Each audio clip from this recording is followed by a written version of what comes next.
Oh man, I need my Frankie hit because we're about to go in about a minute. This is about as nice as I'm gonna be probably in this whole live stream.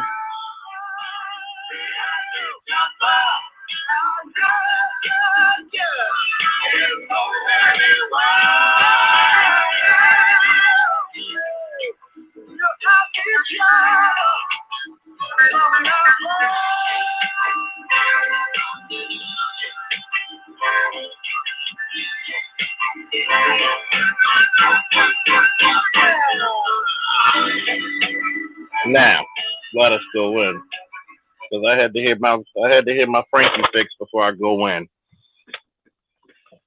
Ladies and gentlemen, this is Officer Faulkner. Good morning to everyone in here.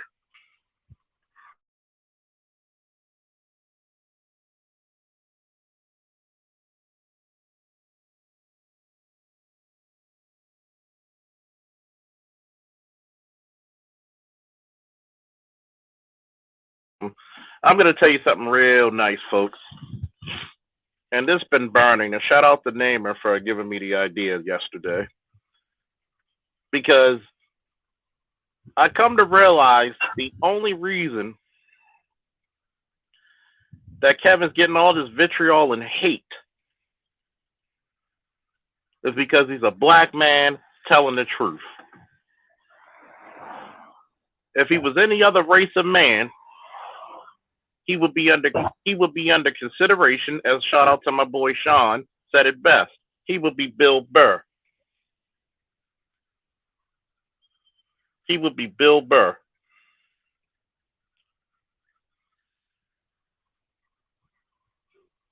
Incredibly,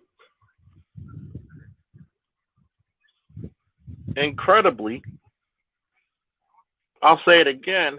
Incredibly, you have all these people who never watched an entire show of Kevin's calling him misogynistic and evil when he's probably the most patient brother who's ever been in the black manosphere.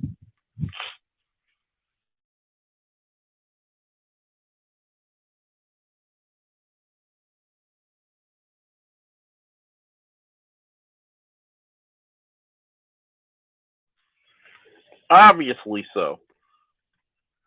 Because you had some women out there who were ridiculously, and I mean ridiculously, delusional.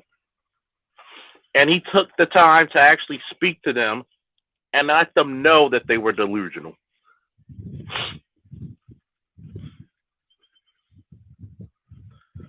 What really drives the fact home is look at all the vitriol towards a black man who made it. Look at it. Look at all the vitriol. Undeserved. Undeserved. Did he go and did he hurt anybody? No. Did he abuse anybody? No. I just got off the phone with my boy Sean and we described what was evil. Evil is trying to commit genocide against millions of people. Evil is aborting 40 million babies. Evil is miseducating and mistreating your children. Evil is seeing the conditions of your community and you do nothing to help it, especially when you have the ability to change it. Evil, really, if you really want to be down into it, is to tell everybody that there's nothing wrong and you can see it. Evil is seeing that only 10% of your boys reaching the 8th grade can read on level.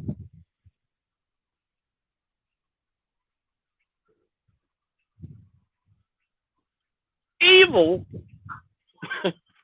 my friends, takes a really different turn with me. I'm just to let you know.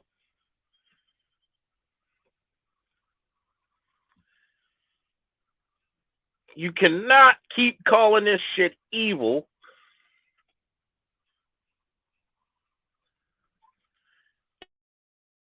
People's feelings. Fuck your feelings.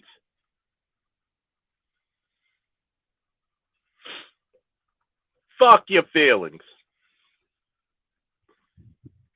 Do you give a fuck about the feelings to all the fathers who can't see their children only because of a bitter baby mama or a bitter ex-wife?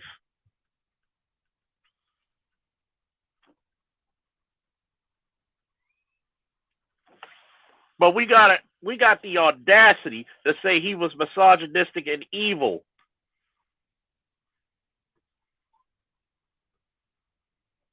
Because we have a totally different definition of evil. This is how warped reality has become when a man preached black marriage and black family strongholds is considered evil.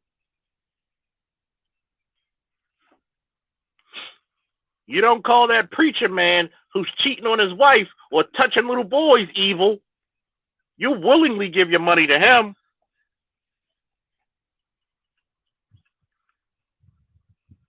But here it is, right? Evil.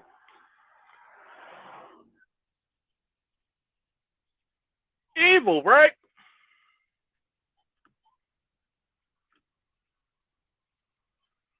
Let's talk about this evil.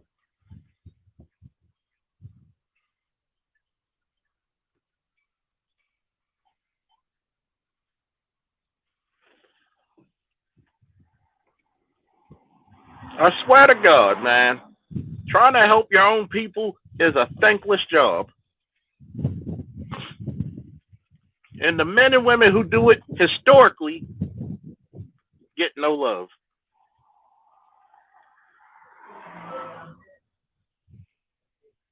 You get to be called evil. When Shahrazad Ali tried to say this shit in the fucking late 80s, early 90s, what did y'all do? You shitted on her.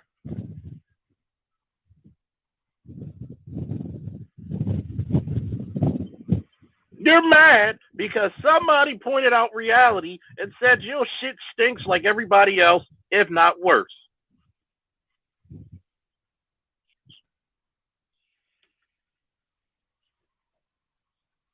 Somebody tells you the truth without being nice is not being cruel. If I'm being blunt and honest with you, well, I got 3 babies by 3 different men, and I'm 275 pounds, and I'm 5'2". What type of high value man can I get? None. None. None.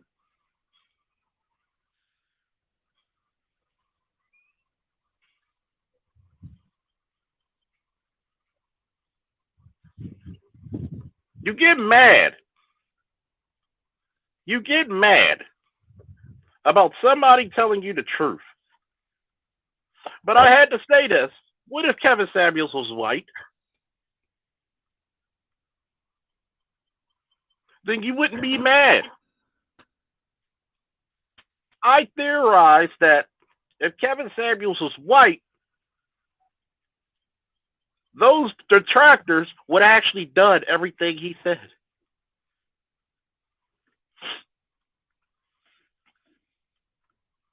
Especially without question.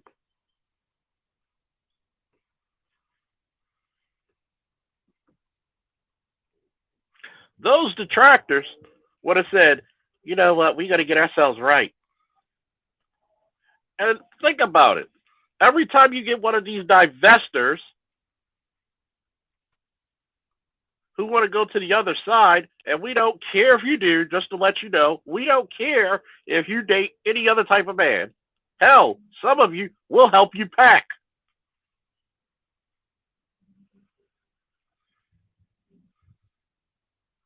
I've often noticed that when you're with other races of men, especially white men, black women get awfully feminine.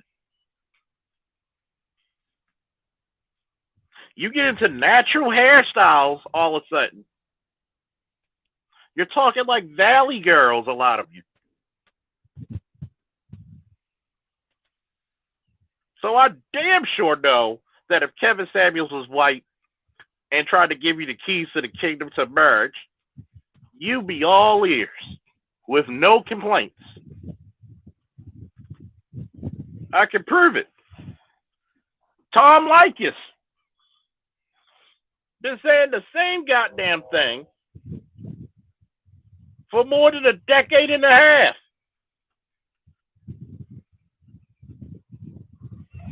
White guy.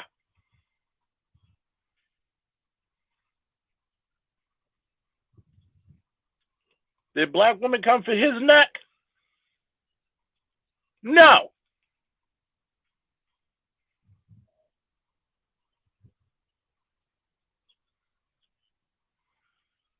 No. Not even close.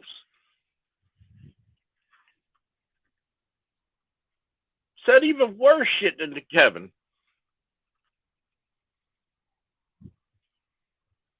But because somebody makes you open up the veil of reality,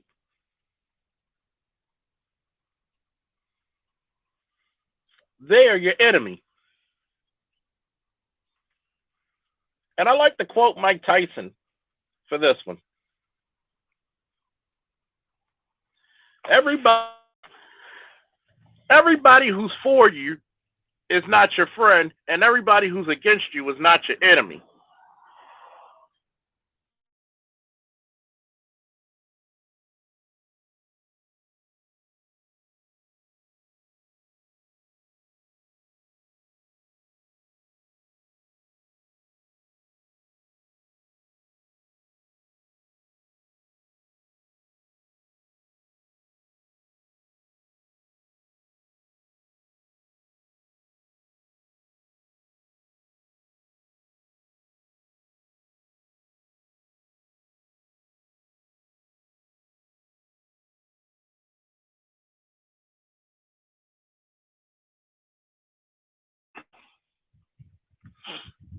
You literally have cases where black women are with racist ass white dudes and overlook it, but never will call that man evil.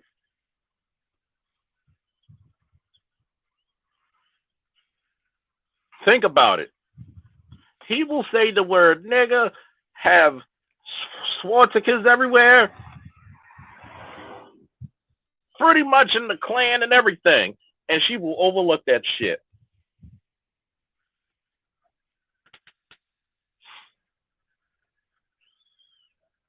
Will be with his racist ass for years and won't say shit.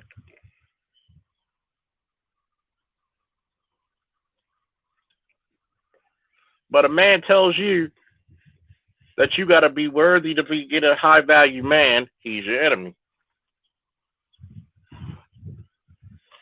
And I'm going to start this off. I'm not jealous of any man, black, white, or green. I'm just stating the fucking obvious. Really, I am. And it's so sad that I have to state the obvious that a lot of you bros don't even know how much Kevin was on your side. And like BGS said, Kevin wasn't the carrot, he was the stick. Oh, best believe, don't let a nigga like Angry Man get mainstream.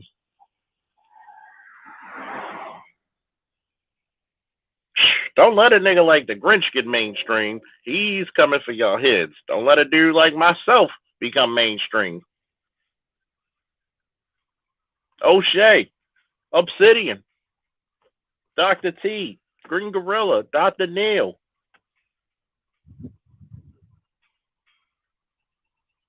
Y'all better be glad that BGS is not mainstream. My God. My God. It would have been like the volcanoes of Pompeii erupted. Because I'm not as elegant when it comes to people bullshitting me. As a matter of fact, I take that as a very high capital offense. Because I try to give people the due respect of being an adult. I try to give people the due respect and dignity.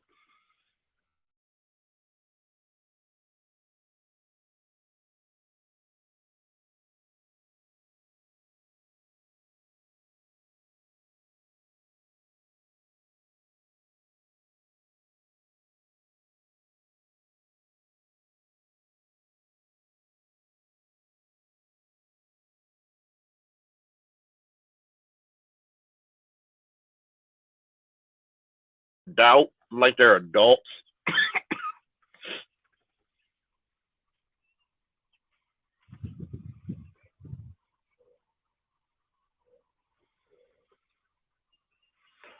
But yet, you constantly get through this turmoil of people bullshitting you. And it's disturbing.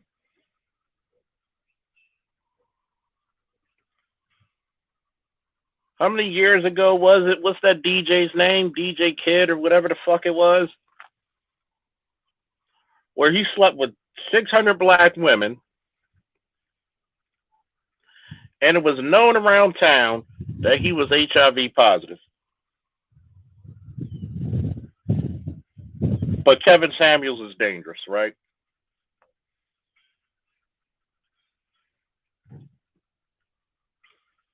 Right?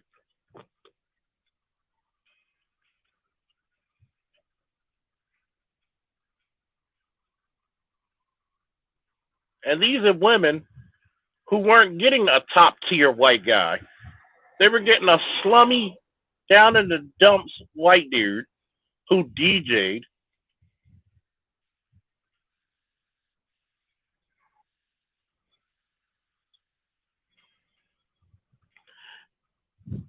And they all willingly gave themselves to him unprotected.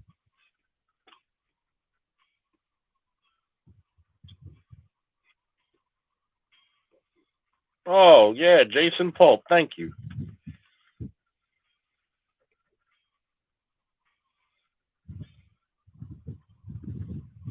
How fitting. 600. 600. Not only that, he had photographs of each woman he slept with.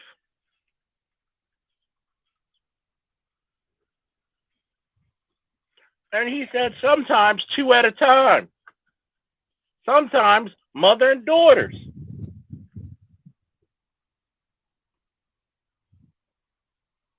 But Kevin Samuels is dangerous.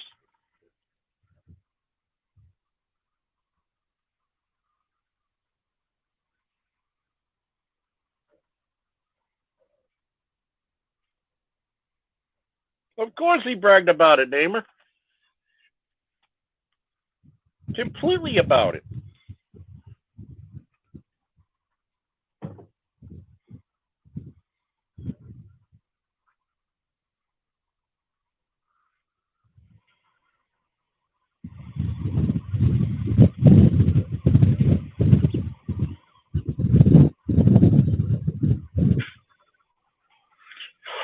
It's amazing how not one black media outlet condone the actions of this man. But you got a washed up actress, washed up C-level actress, Vivica A. Fox, praising the death of Kevin Samuels.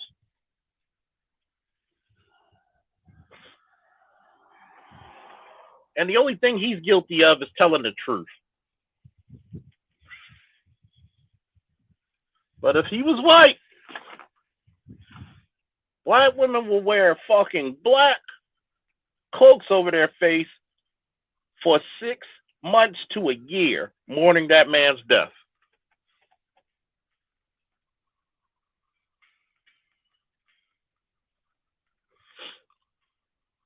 Something is really wrong with you. Because the black woman I grew up with would never piss upon a man's death or grave.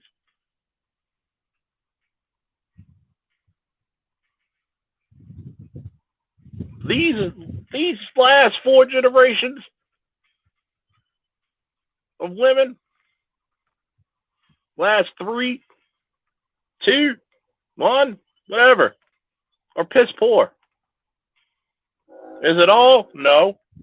But it's the overwhelming majority. And this is the reason why we can never go into phase 3. Hell, even phase 2. And this is the reason why I love Shawna to death, and this is the reason why I tell her. The reason why black men can't get over talking about the gynocracy of women, because it always comes back to the lowest common denominator of who stops the progress of the black society.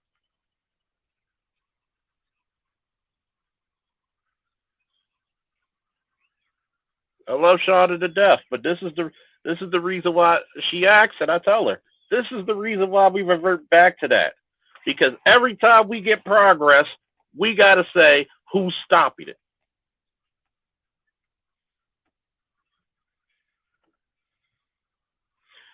And what makes it crazy is that I wish we had more Shonda H's, more Kareems, more Toyas, and other women like them, more Asada Muhammad's, more fitness moms.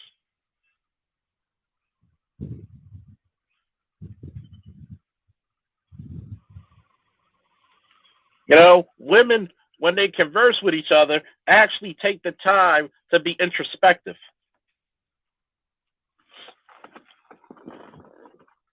Women who revel in their femininity. Women who enjoy smiling, enjoy being feminine, are not obnoxious.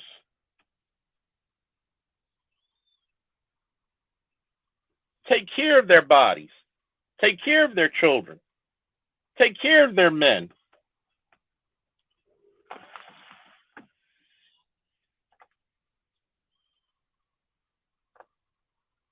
But I ask this one question. What if Kevin was white? What if he had his platform white and he was talking to women, and particularly black women? Kevin would probably be called the most helpful man in history at that point.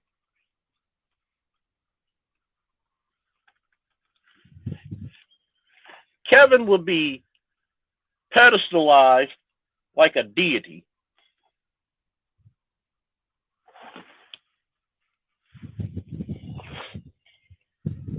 Because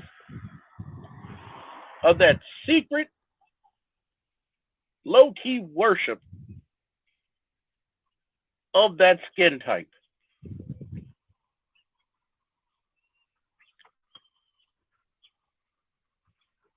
In the words of the late great, David Carroll, that white skin will cover and wash away any iniquities that man will do.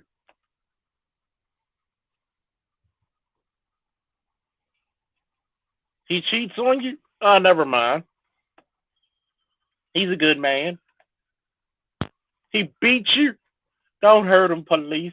He's a good man.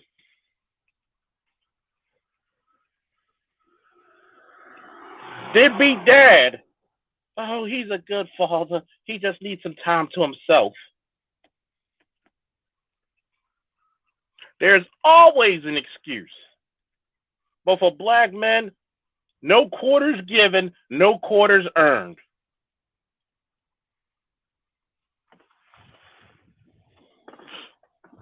Don't forget to like, share, subscribe, and donate, please.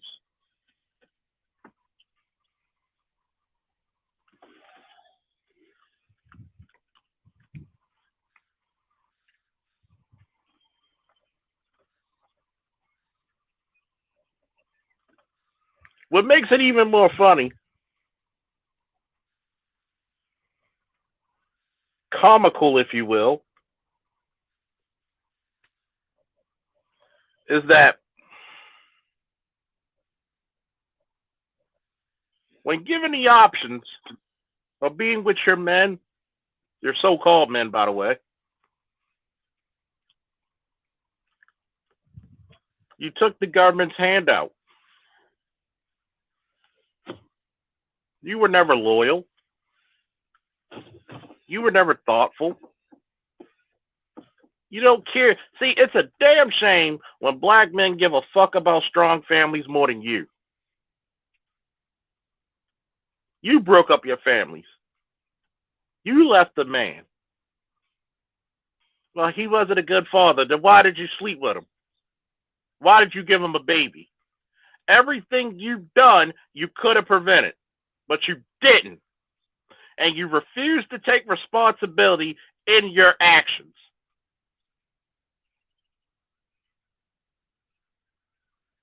And Kevin pointed that out.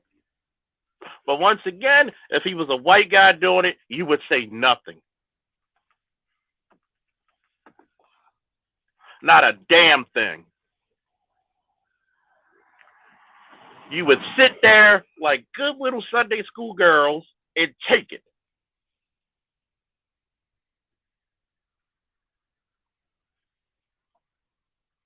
You would say, "Oh, Zaddy teaching me how to get my own Zaddy."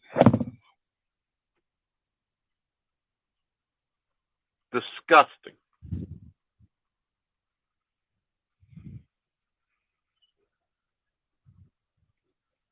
If this man was white, Vivica A. Fox probably throw him the box. Even though that box been used so many times, it probably looked like wet cardboard.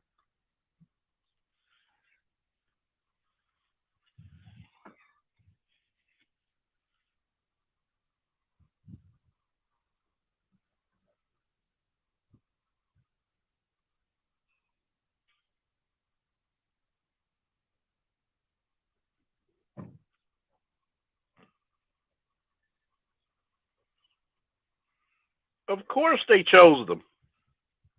I'm gonna really put you D right there, Limitless. Who do you think told the master about the slave revolts? Majority of the time.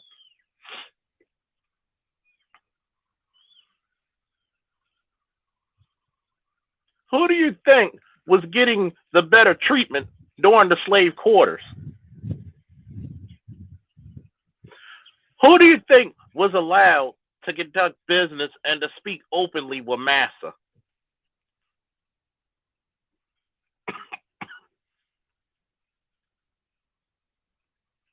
How many times did you hear your families go get an education because you don't want to be dependent upon a man, but you put your fucking daughters in perpetual singleness, loneliness?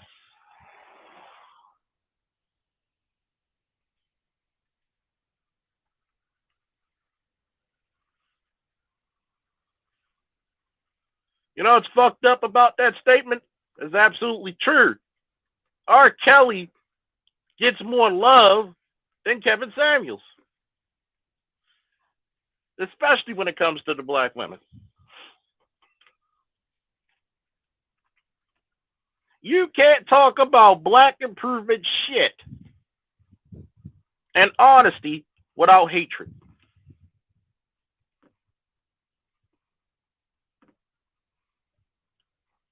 Y'all the ones who develop no man can tell me what to do. And notice how many of you without one.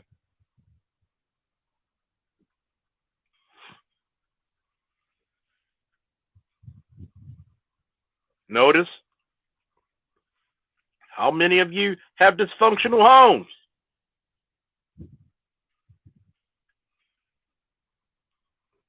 Or if Kevin Samuels was white, boy, y'all chicks be lined up and selling books. If he sold books, y'all would buy 3 of the fucking same copy just to make sure that black man gets your money. You know why? Because you hate yourself that much. And only people who hate themselves would take enjoyment of a person's death.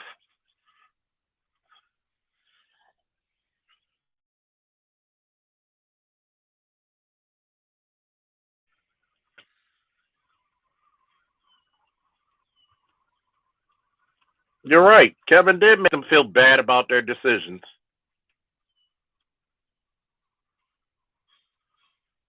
I get tired of people acting like we live in 2 different black worlds.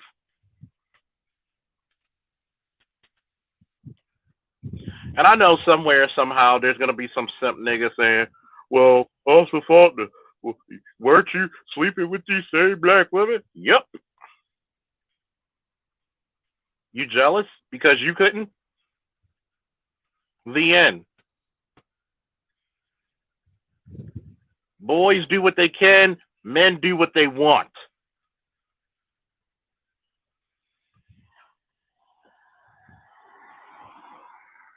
Remember, the great BGS said it.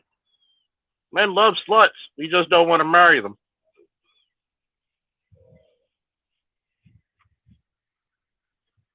And what's funny, right? You got a lot of women out there who Kevin wasn't even talking about in their fifis. Why? Why?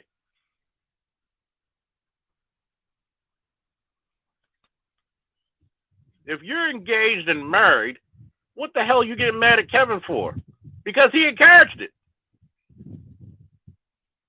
But once again, if he was white, and that white guy said, white Kevin Samuels would have said, y'all need to get married. Black women would have made a fucking boom in the wedding industry.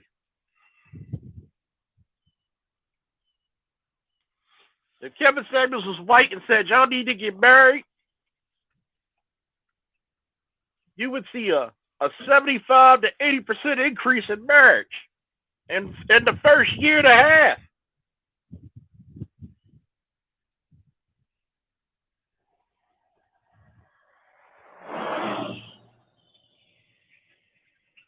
Think about that. You can't listen to your own man that says, hey, need to settle down, get married, get the best possible man you could get. He telling me to settle. Look, Bonquisha, you're not a supermodel. You're not uber pretty. You're not a millionaire. So guess what? You're not settling. You're just seeking your own level. And your level is actually pretty fucking low. You're a lot fucking lower on your totem pole than you think. Like I told Sharon yesterday, we're just ordinary, average Joe Blow people. None of us live in mansions. I don't care what level of education you have.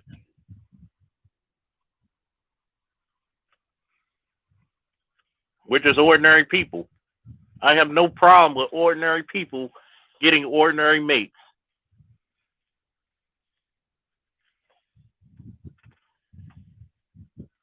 I'm just tired of people having these delusions of grandeur.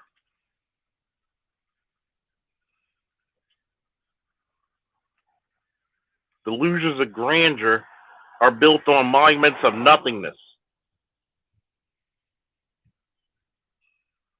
You stagnate the growth of your society with such behavior.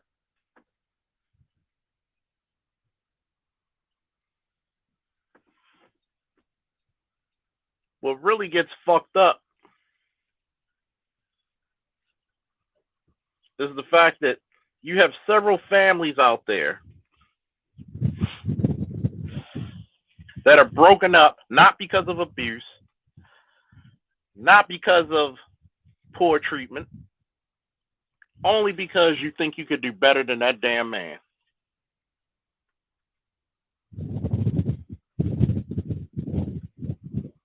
Think of that.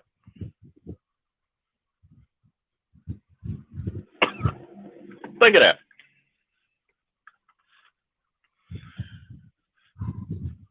But if Kevin Samuels was white and he told you to stick it out with your man,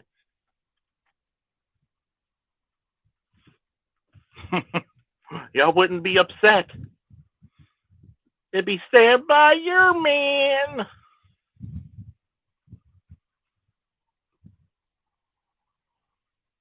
This is revolting, man. You can't even be honest with your own goddamn people. And there's so many goddamn simps who try to come in there and play fucking shield that are disgusting.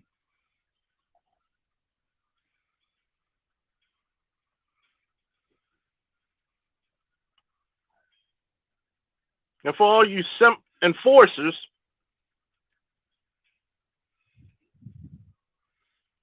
I noticed this. The black women you try to protect don't even respect you.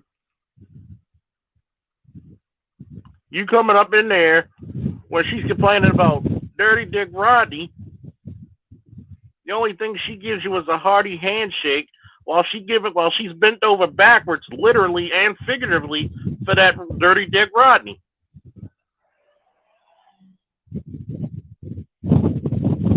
But you refuse to see the reality that's set before your feet. No, the black woman is God. And I would tell you, stop praying to false idols.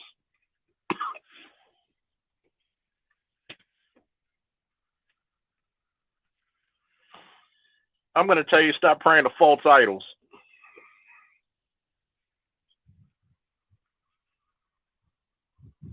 Because first of all, if that was true, a God would love their natural state. A God would cultivate children. And a God, last time I checked, is the masculine definition of a God. See how You're the only group of women that love masculine adjectives and adverbs. You don't even want to be called a goddess. But the last few days, I've been seeing so many women become a goddamn shame.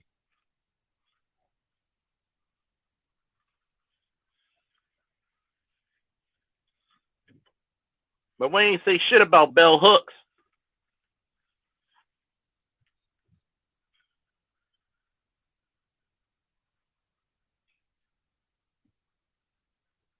Who said your sons probably commit the crimes they did.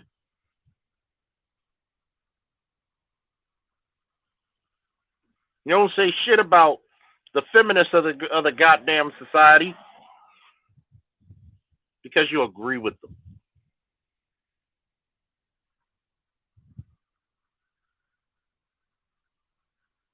Shout out to Freedman's Journal for the Cash App support.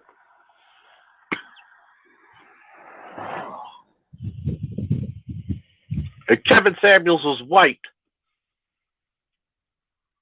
Kevin Samuels be even more of a millionaire than the one he died.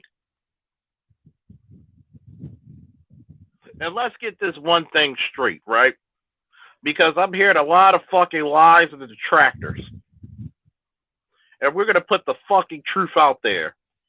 If you look at the amount of fucking money that he was being donated day to day on his show, and you believe that man died broke, you a bigger dumbass than you even need to be credited for. The man regularly was given $500, and that's just by one person. Multiple people gave him $100, $200, $500, $300, $50. One show.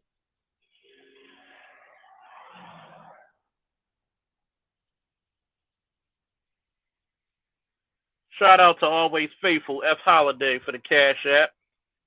Shout out to JLJ 504HD for the Cash App support.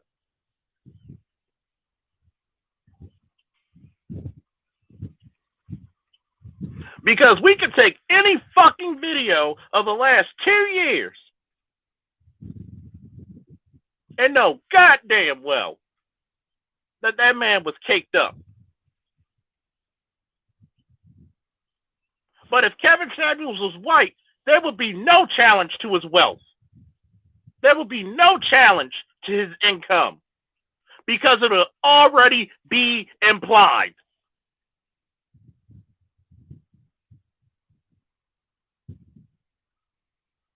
$1,000 a night.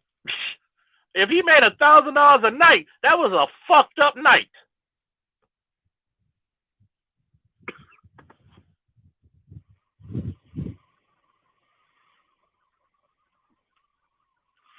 That man was like a goddamn oil rig on YouTube. He was just getting money. But we're going to hate on our brother for being hardworking and successful. But if Kevin Samuels was white, nobody would say, oh, he didn't work that hard. He would be praised for his diligence. He would be praised for his stick-to-itiveness.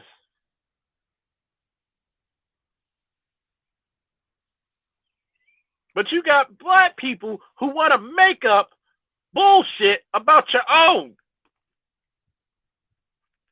Last time I checked, the man didn't die alone. Last time I checked, the man didn't die broke.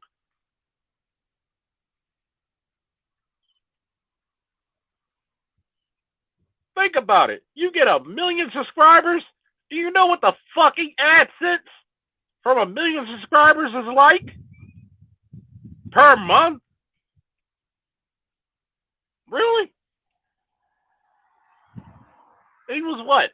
Up to 1.4, 1.5 million subscribers?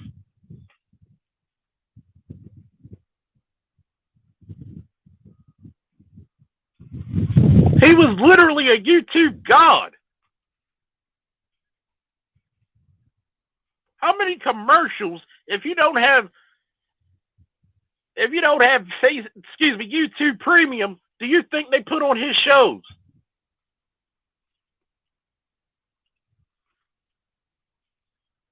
See, I'm gonna bring motherfuckers back to reality this early morning.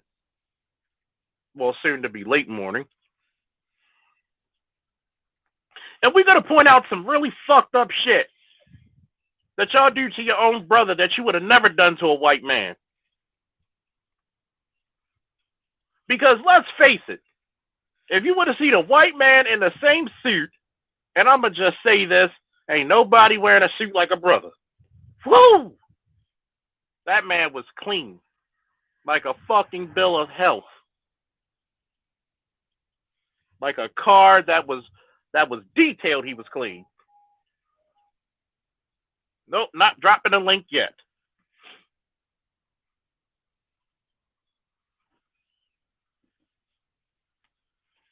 He was clean. And you telling me, and trust me, I'm a fellow suit wearer myself. He wasn't wearing no cheap shit. Okay? He could show you how to make the cheap shit look good, but he wasn't wearing cheap shit. Think about this. A black man in a suit gets less respect than a nigga who sags his pants. Tells you a lot about your fucked up community.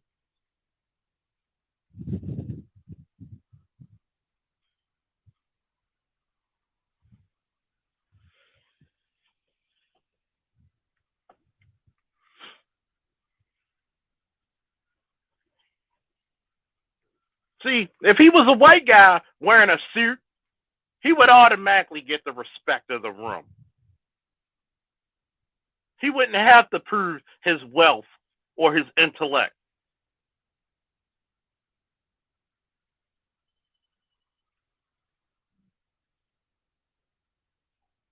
None of that will be in question in the first fucking place.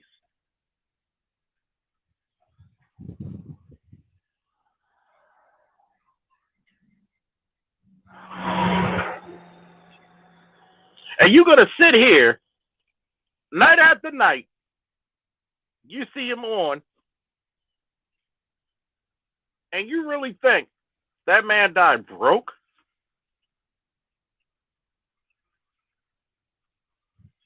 Interesting. Very freaking interesting.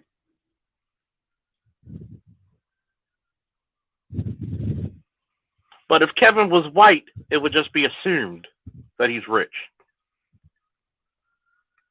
And by the way, you don't get an apartment, which really is not an apartment, it's a fucking condo in downtown Atlanta, and you think you're going to get that some bitch for cheap.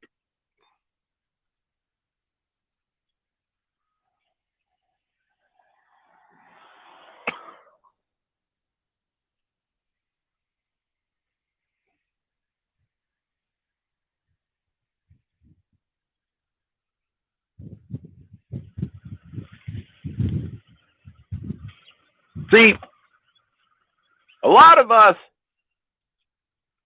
accept bullshit and hearsay and then wonder why we don't get taken seriously. Instead of doing the professional thing, instead of spreading rumors, oh, Kevin died, let's verify it first.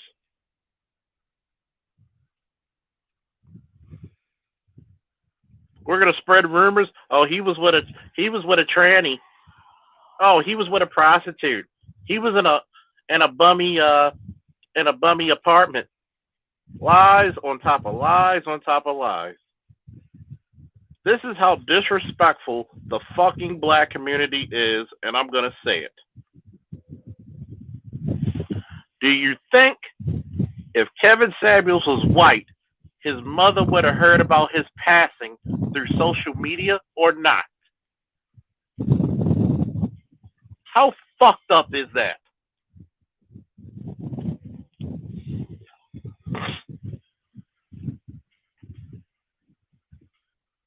How fucked up is that? That people didn't even have enough dignity and grace to shut the fuck up and allow his mother to take care and see about his well-being.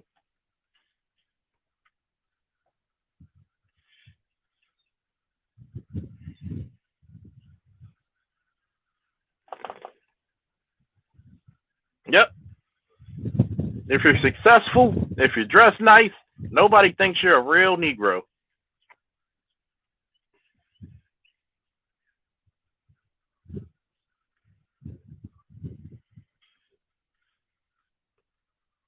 You allowed this man's mother to find out of his passing through your rumors, disdain, your hatred, your lies. And y'all talk about the divine principle. No matter what happened to Kevin Samuels, a lot of y'all gonna die alone. You're gonna have a damn dog nibbling on your ass. No children, no husband, no family around your miserable ass.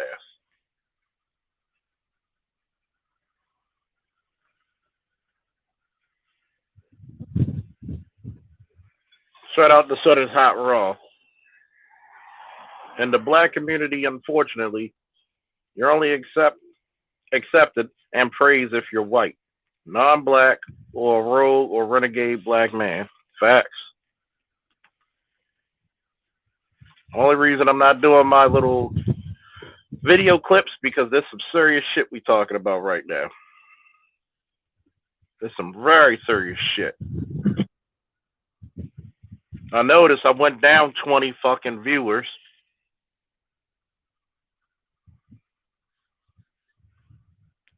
I guess all the Kevin haters couldn't stand the truth. But you know, I'm a rock out with my peoples. We're gonna keep this message flowing. Because secretly, y'all don't even understand this. Kevin got his talking points from all of us. He was just the one who was able to put it mainstream. So trust me, the black manosphere is not dead. It's ever evolving. See, I'm an Aries. We're the gods of war. You don't want a person like me getting mainstream and telling you the fucking truth. Because Kevin's nice. Kevin's merciful. Kevin's patient. I'm just going to straight up tell you, fuck you.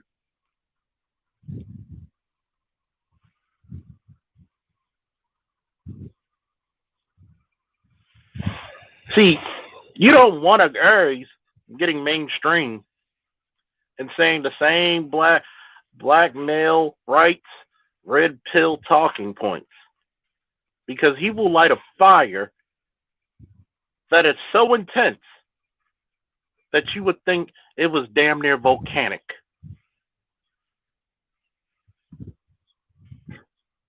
And the last thing you need is an intelligent, confident black man to get up on that mic and talk his shit.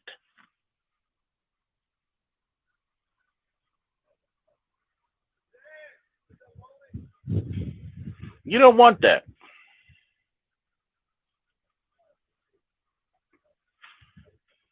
You know?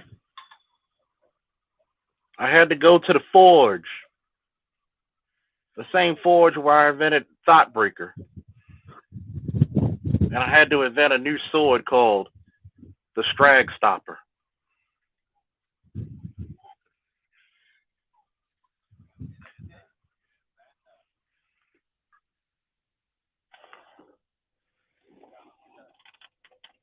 Yeah, we all got hate watchers, man. We all do. You're right, Charles. Kevin brought the carrot. We will be the stick. See, that rod of Zion comes very heavy.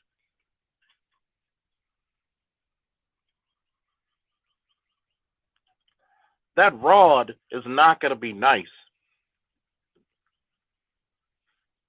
See, if Kevin was a white man, they would already be building statues and monuments in his honor.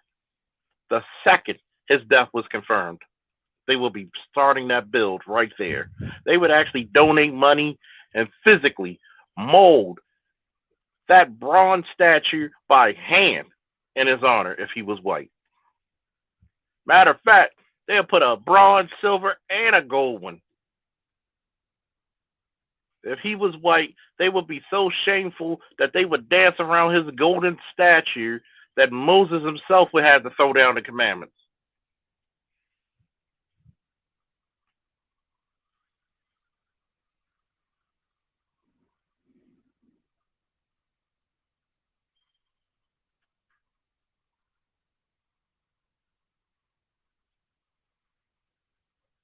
See, if he was white,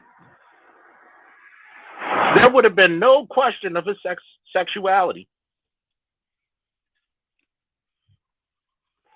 Uh-oh. Uh-oh. Uh-oh. Can I get a woo for that? Can I get a woo for that, people? Please, can I get a woo for that?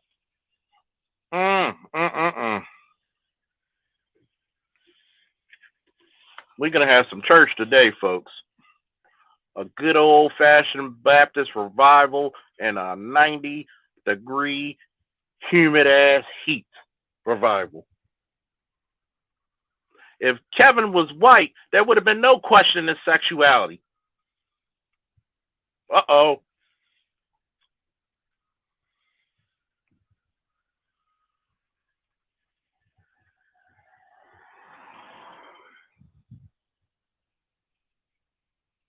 If Kevin was white, there would have been no question. Oh, he's all male. He loves the ladies.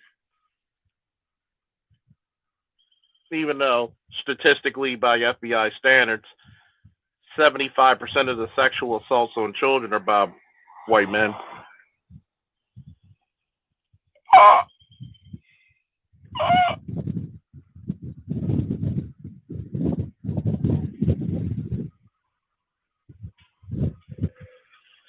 If he was white, his sexuality would never be in question. If anything, them broads would have gave his ass their number on the spot. They would have been putting their numbers in the chat.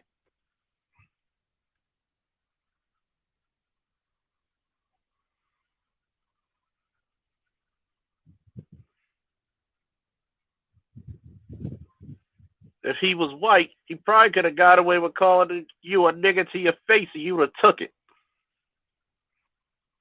And Kevin was so classy, he didn't even say it.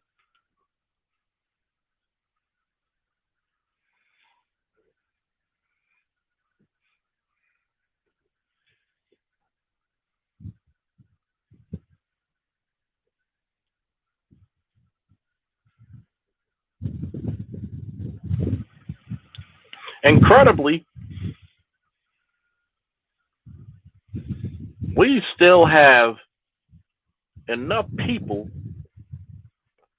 dysfunctionally trying to tear down functional black men, and I say why? Is it because you hate your blackness, or is it because you just want to exalt something else? Oh, the myth of Miss Anne is so holding so true. How many black men were out there telling their women, "Hey, baby, we don't want your weaves. We want to see you in your natural beauty." But you go out of there and you go to that goddamn Korean store where you know you're gonna be hated, where you know you're gonna be persecuted, where you're gonna be mistreated, and wear that filthy fucking weave in your hair. The least you could do is get some natural looking shit if you're gonna wear some type of extensions.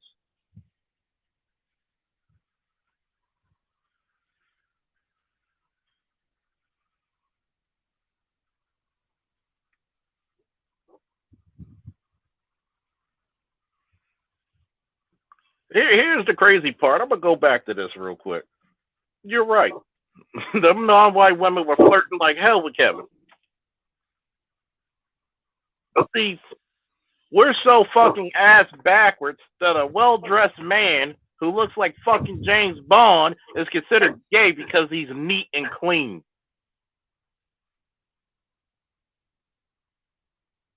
In the black community, I see a lot of women with some dirty ass Negroes.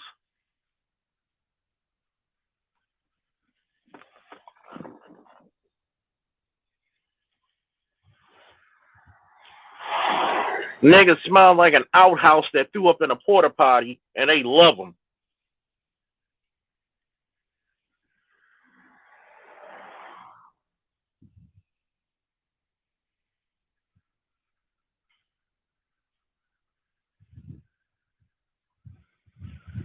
Think about this.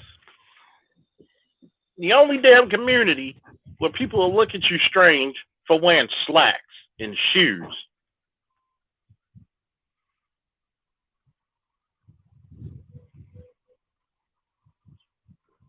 The only damn community where you can be articulate, you talk white.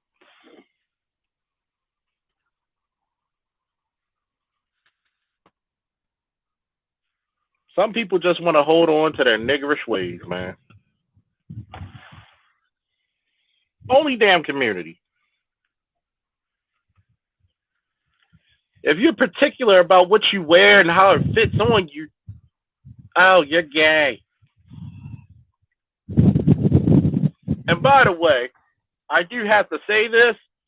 A lot of the women who called Kevin gay were eating more fucking carpet than a fucking dust mite. I'm just gonna put that out there. Do with it what you will.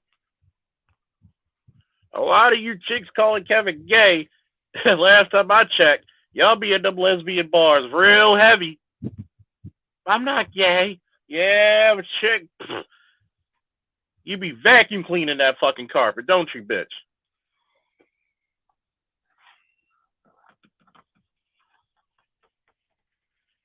But it's funny, right? You called Kevin gay, but you also voted for gay rights. You voted for men, grown ass men, to call themselves women and kick your ass all up in sports. Y'all the ones who, think about it, y'all the ones who got several gay best friends.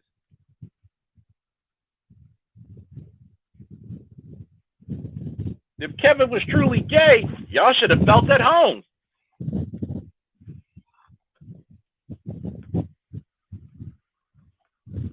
See the hypocrisy?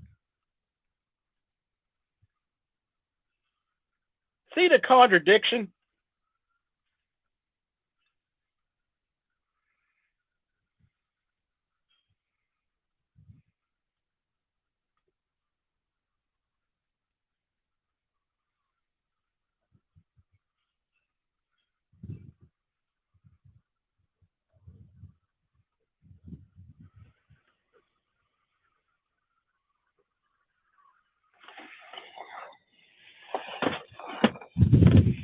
There's always one.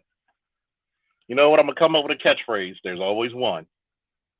I'm gonna answer your question because would you like to come up on the panel so we can have a one-on-one so I can describe in great detail the point of Kevin?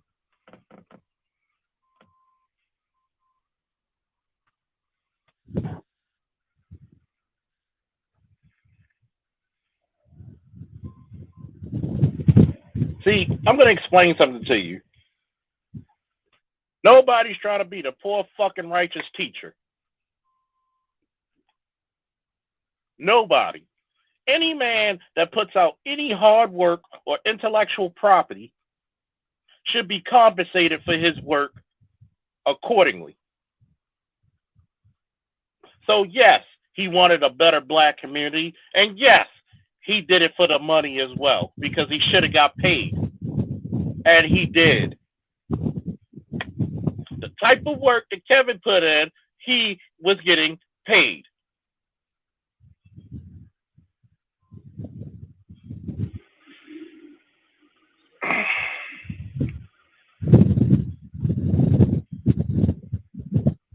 I'm a part of the mixed group where we have people who are successful, entrepreneurs, corporate, international players in the market, where he actually found and helped Donald Sterling get with his fiance, a multi-million-dollar lawyer.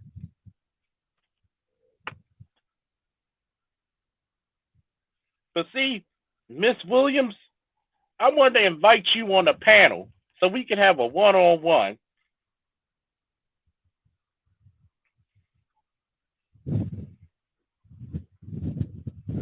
I want you to come up on the panel so we can have a one-on-one.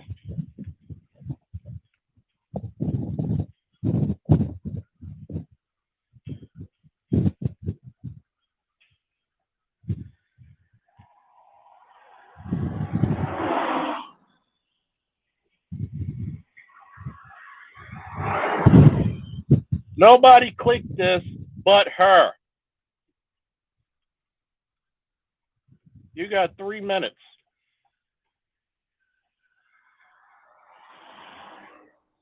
You got 3 minutes so we can have a one-on-one. And I'm going to honestly tell you something about the comment you just made. And did I not, I'm going to ask the chat, did I not get finished explaining that if Kevin was white, nobody would question his sexuality?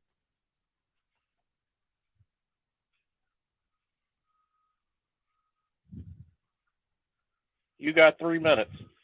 Oh, you all of you are always on work. Get rid of this motherfucker. Get rid of this punk motherfucker.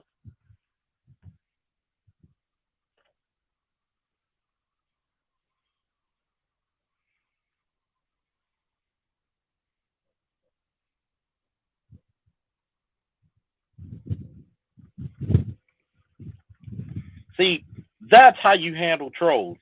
You make them explain themselves, and then once they say, oh, I'm at work, get the fuck out of my chat.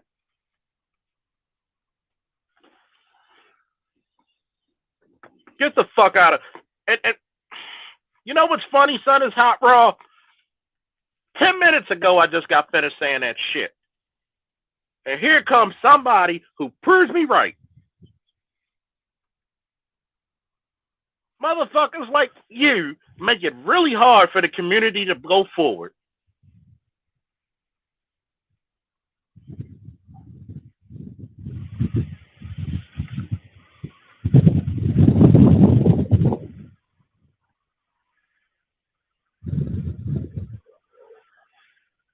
Always a dumb motherfucker. Always.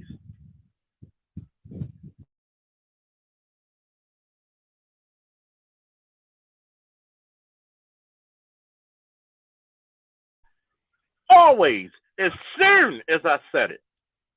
Look at the stupidity. Look at the fucking stupidity, man.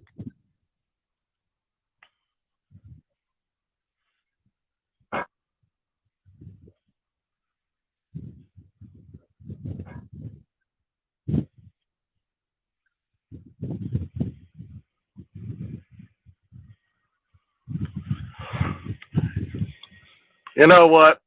Anybody who got a wrench, I'm going to tell you, scorch earth policy. Order 66, these motherfuckers.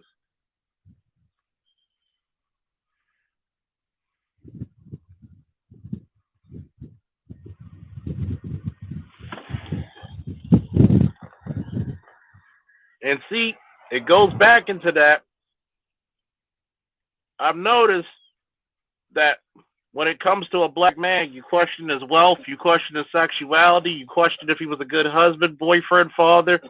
There's none of that going on if he was white. None of it.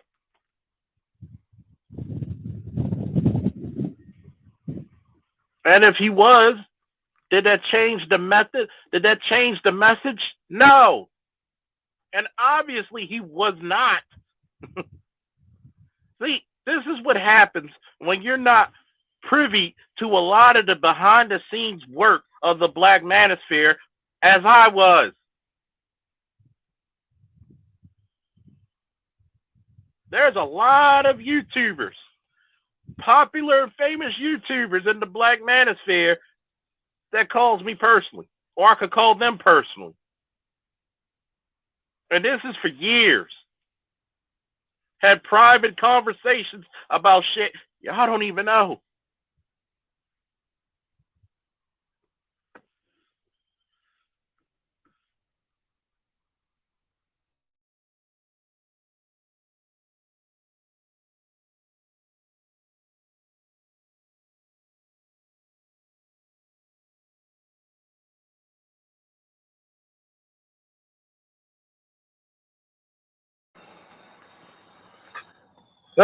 Is that you self-reflected audience? See, this is some trolling shit.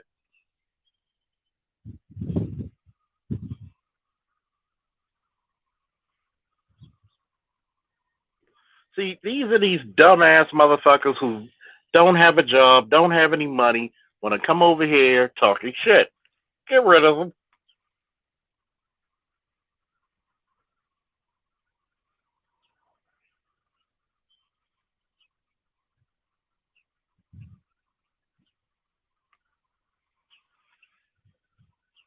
A bunch of worthless.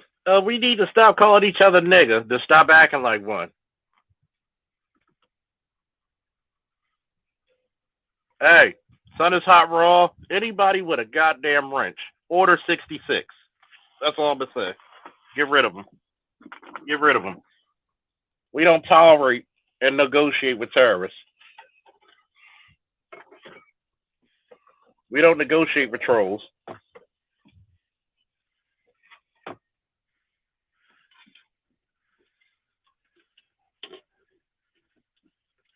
See,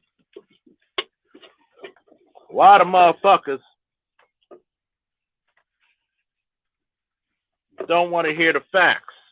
A lot of motherfuckers are just detractors, man.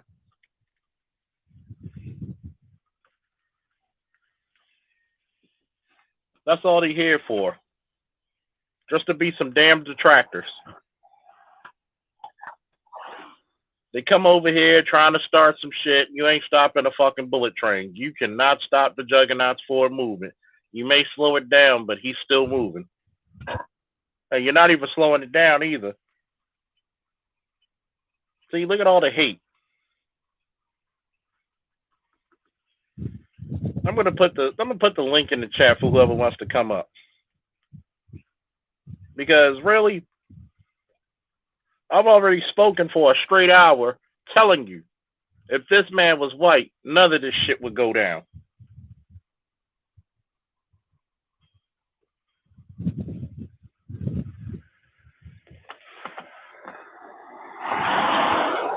Because one, when a black man looks for excellence, that's when everybody has a problem. Who does he think he is? Because I got a lot of professional and degreed and certified and licensed people in my fucking chat rooms. You don't know who I know. You don't know their capabilities. When we say multifaceted men and women, we fucking mean it. What's up, neighbor? Ooh, yeah. I figured I had to come up here. I mean, you know, like a brother, I gotta save you from yourself every once in a while. Sure. About to save me from virtuously putting my foot up people's asses. No, that and the stress. Come on, man. Oh, it's no stress at all. Dude. I revel in this shit because I just be like, son, okay. No. You don't get it. Hear me out. I mean, I don't know you that well. Forgive me for that. But, you know, you just got diagnosed with diabetes, and, you know, one of the factors is stress. You know what I'm saying? Oh, yeah, and anger and shit like that. Yeah. I'm good. Because I'm going to tell you what. Oh, I'm great. Gucci. All right. I'm going to tell you what. I love having people say shit, and you put them on blast, and you make them come up and explain themselves. It's either two things are going to happen. They're either going to come up or make some bullshit excuse. That way, I know how to treat you accordingly. Yeah, That takes just all had the to remove stress a out of couple it. people while I was at it. Yeah, I had to remove a couple people, like I said.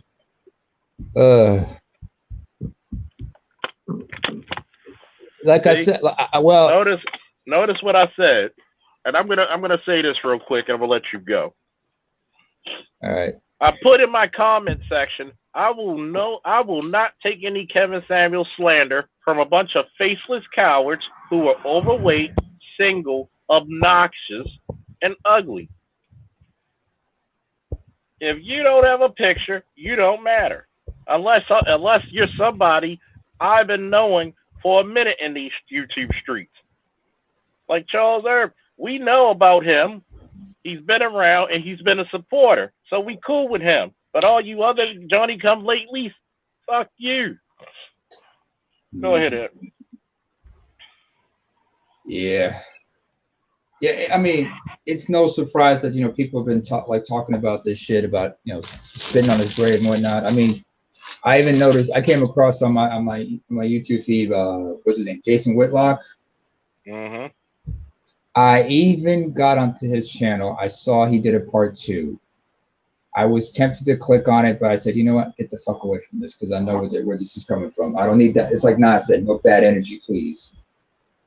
And on top of that, was it last night, just before we did the stream with Brian, I listened to Dr. T. Hassan's clip when he aired the 911 call and everything. It was, I don't know about you, but for me, I heard it and I was something was off. Something was suspect. Oh no, Mr. 432. Understand what I'm about to say right now, fam, about that quote. Mr. Porter is one thing and one thing only as far as anything that regarding Kevin Samuels, and that is irrelevant.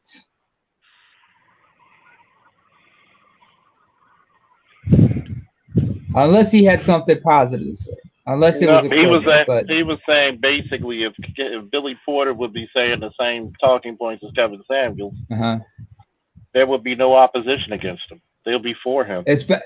Especially if he was doing it in a dress. Especially. Oh, he knows how to talk to women. See, the only way you know how to talk to women is if you kiss their ass. Steve Harvey, anybody? And Steve Harvey, y'all don't. Thank you for giving me another topic again. You question Kevin's divorces, but you don't say shit about Steve Harvey's. First of all, Brian, if you want me to talk about that, if you want me to talk about that in my next live stream, give me a woo. If you want me to talk about you question Kevin's divorces, but you don't question Steve Harvey's, give me a woo in the chat. Wait a minute, how many times was Kevin divorced? Twice. Steve was 3. Yeah. Three times. Kevin was divorced twice. Okay, one I remember him bring it up because he remembered it was a toxic relationship because she was an actual narcissist. But a second time? That I didn't know. Yeah. My mistake. Well, I learned something new today. Because I really think it's stupid because you never question Steve Harvey about his divorces. Oh, because he kissed your ass. Wait till the next live stream when I talk about that. Well, he did credit his third marriage to the reason he wrote the book and everything, saying he found happiness and whatnot. But I'm like, okay. I mean, Brian, he found his better half, and he's in a good place. But yeah, but here's the point that I make about that. Mm-hmm. We give such scrutiny to Kevin that we wouldn't give to people of other races, especially white men. And trust me, that Steve Harvey piece, I might do it tomorrow, I might do it Thursday. But how the fuck is it that we will say one thing about Kevin and not hold other people to that same standard? It's pick and choosing. That's what it is. It's pick and choose. It's like, you know what? Like you always ask that question. when women do certain things make sense to me. Let me put it this way: ends justify the means. Ends justify. That's how they operate. As long as it serves a purpose, to hell with the consequences. Oh yeah. Think about it. He been divorced twice. And you never been married once. Hello. Where did that come from? Damn, that must have been Nolan Ryan throwing a fastball. God damn. Where that fastball come from? Woo. Hold on. Let me hold on. I think we gotta replace the catcher. I think he broke his hand in that catching that fastball. I mean, can the medics get this man on ice? Can we? We gotta. You have an idea how fucked up it is catching a fastball in certain situations. You gotta dip your glove in cold water just to keep that fastball on a sizzle. A very light, tolerable sizzle. Look like a Kobe steak, man. Ironically enough, Kobe Bryant was named after the Kobe steak. That's how he got his first name.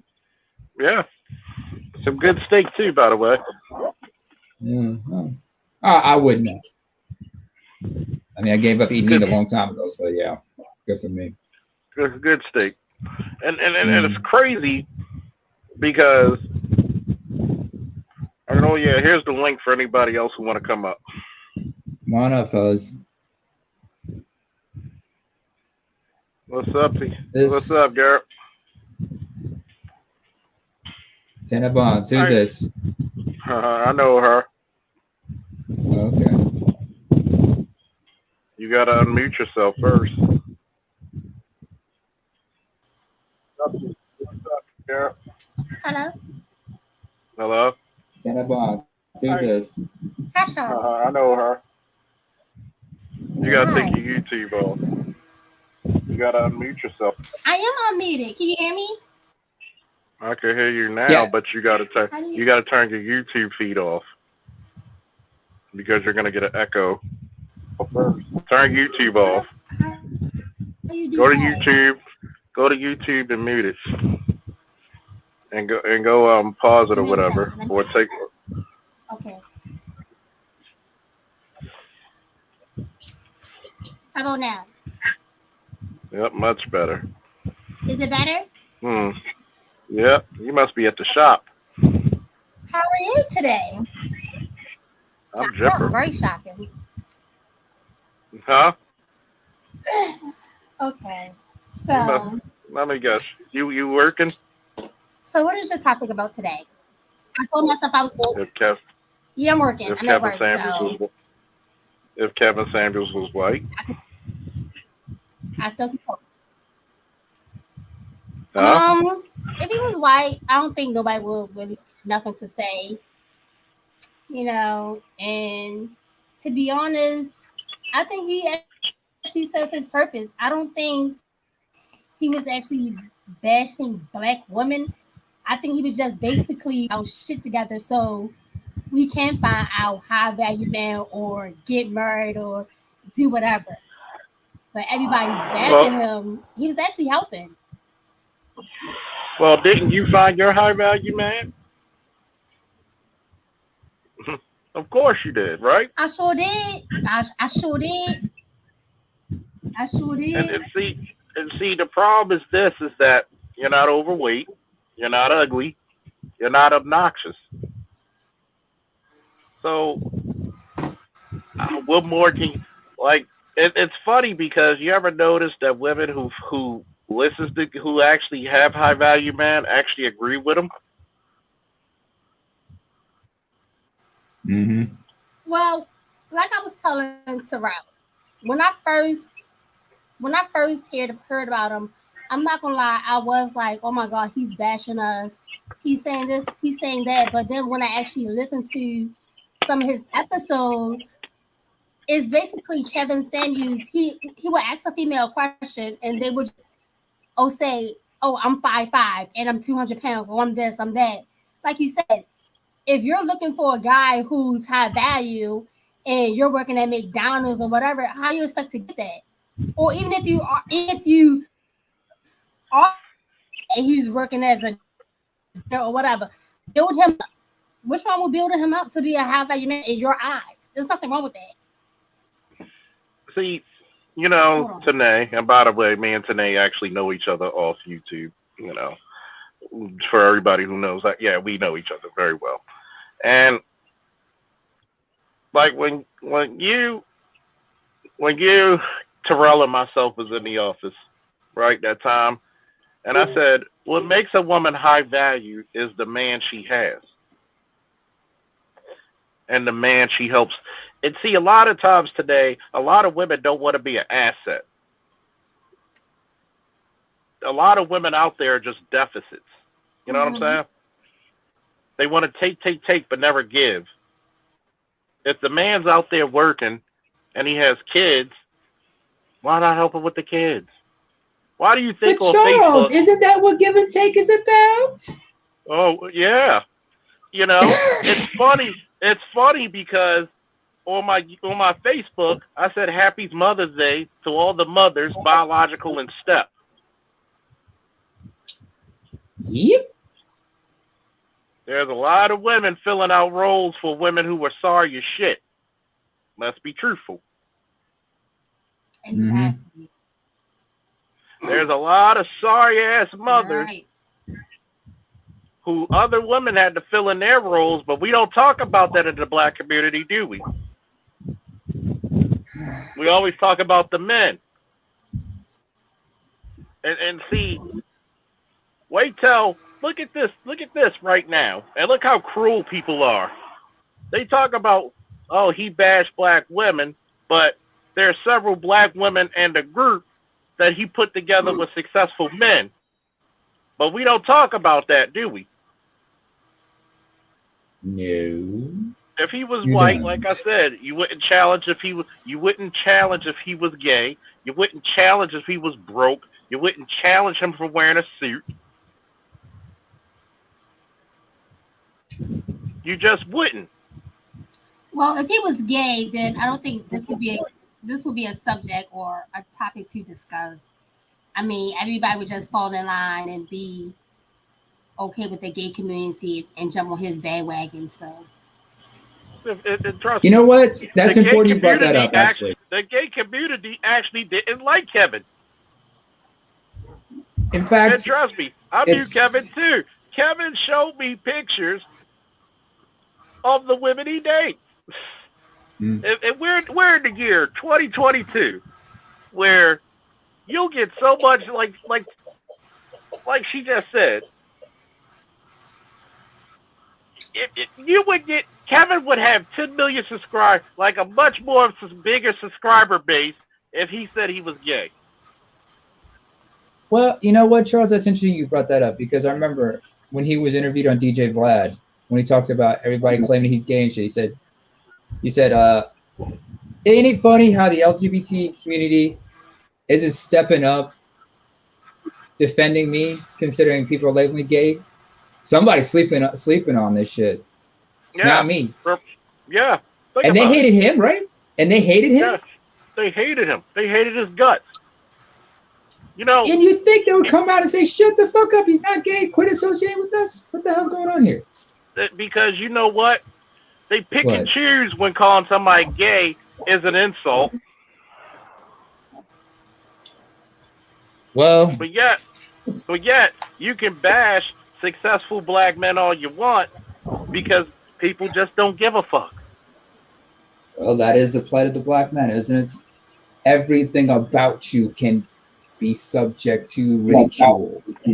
Your masculinity, your sexuality, every aspect of you. But you are not allowed.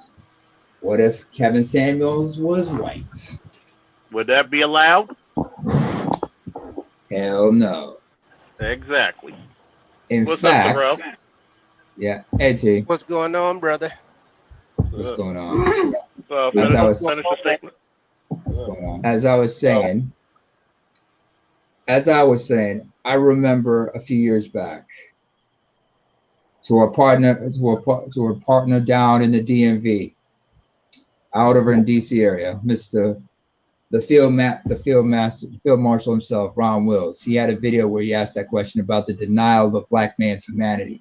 Y'all need to find that video. Check that video out,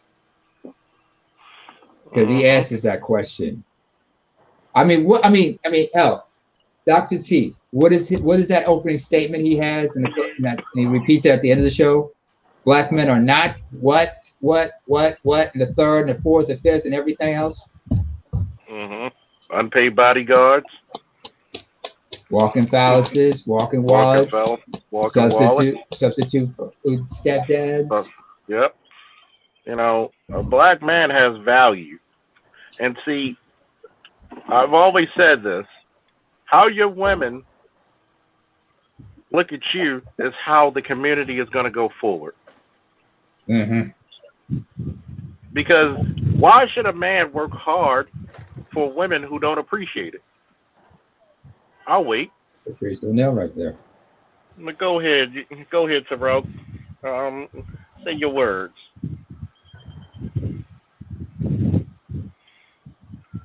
Hey, Terrell, you there? I'm just eavesdropping.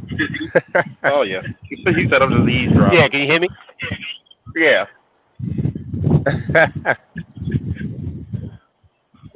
Are you out in the desert or something?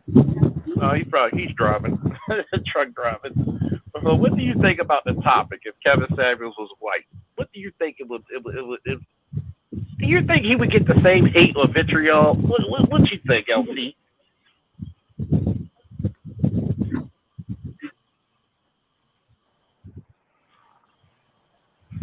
Well, if he was white, he talked about white women. They don't have the same issues in their community. Yeah. Community. Attention words in higher regard than black words. And the black men will feel like he's not qualified to talk about black women. But black men are the only people they want to emasculate by calling them gay. Yeah. But yeah, you know what? It's crazy. It's crazy about that because there's a lot of black women who got lesbian tendencies.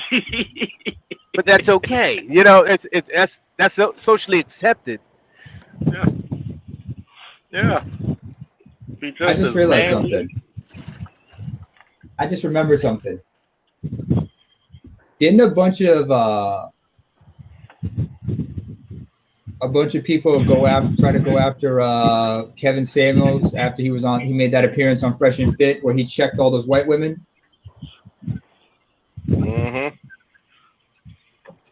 You remember, what was it like? No, not Sergeant Willoughby. Donovan Sharp got put on blast because of that.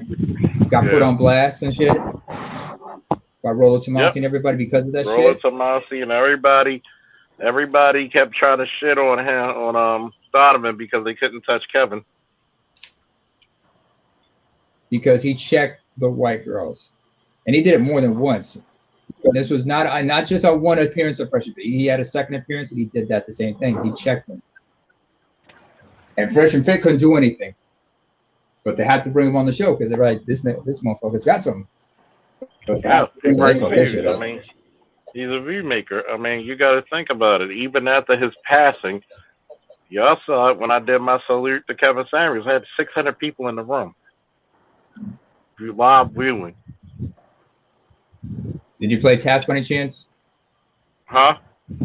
Did you play Taps by any chance? Oh, I couldn't find it. We were so busy with the conversation that, we'll play Taps later. We had a bugle. If I had a bugle, I'd probably be doing it because I remember. Hell, I'll tell you a story about me when I was little. It was because Charles, my background. I was like 5 or 6. I was like 4 or 5 years old. It was 4th of July weekend, 1987. In DC, they were throwing a benefit concert for Vietnam vets, and I was watching that with my parents. And they had all these musicians from the past and the president at that time, Anita Baker, performed real well. But they had one cat who was a known folk artist from that time. He got the crowd riled up, clapping everything because he played taps on a harmonica. Kind of like how Jimi Hendrix played the Star Spangled Banner on the guitar at Woodstock. Mm-hmm. He played it traditionally, and at some point he just went left, and then he came back full circle and closed it out.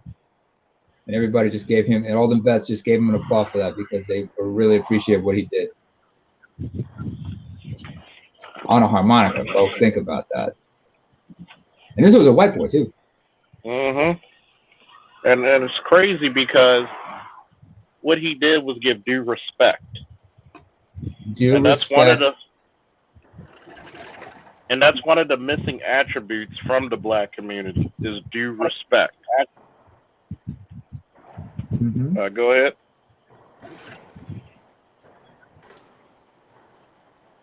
See?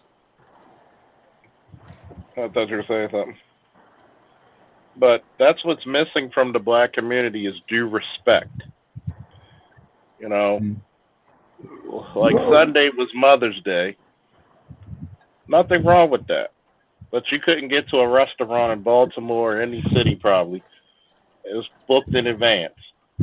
Next month will be Father's Day. And guess what? Dad is going to be stuck on the grill. It's one thing if he likes to grill, but on Father's Day, the father shouldn't have to worry about his own food. I just call my parents and wish them everything because, but then again, I realized one thing. When you're the oldest in your family, and you're the oldest child in your family, your own birthday is actually your parents' own personal, Father and Mother's Day. Yep. Because the day you were born is the day your parents became parents. Oh yeah! Shout out to Mr. Blue Collar for the super chat. Woo! Yeah. A full Chris 20, thank you. No 1999. No 1999. Let's know we're not going to be Prince back in 81 or 82. No, sorry, it was October of 82. That's when he dropped the album.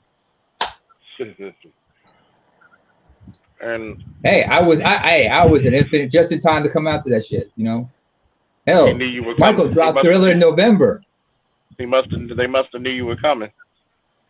Well, yeah, oh yeah, a month in advance. I came out a month early, so I was like, came out just in time. So a month after that, Prince dropped the album, 1999, and then November, Thriller came out.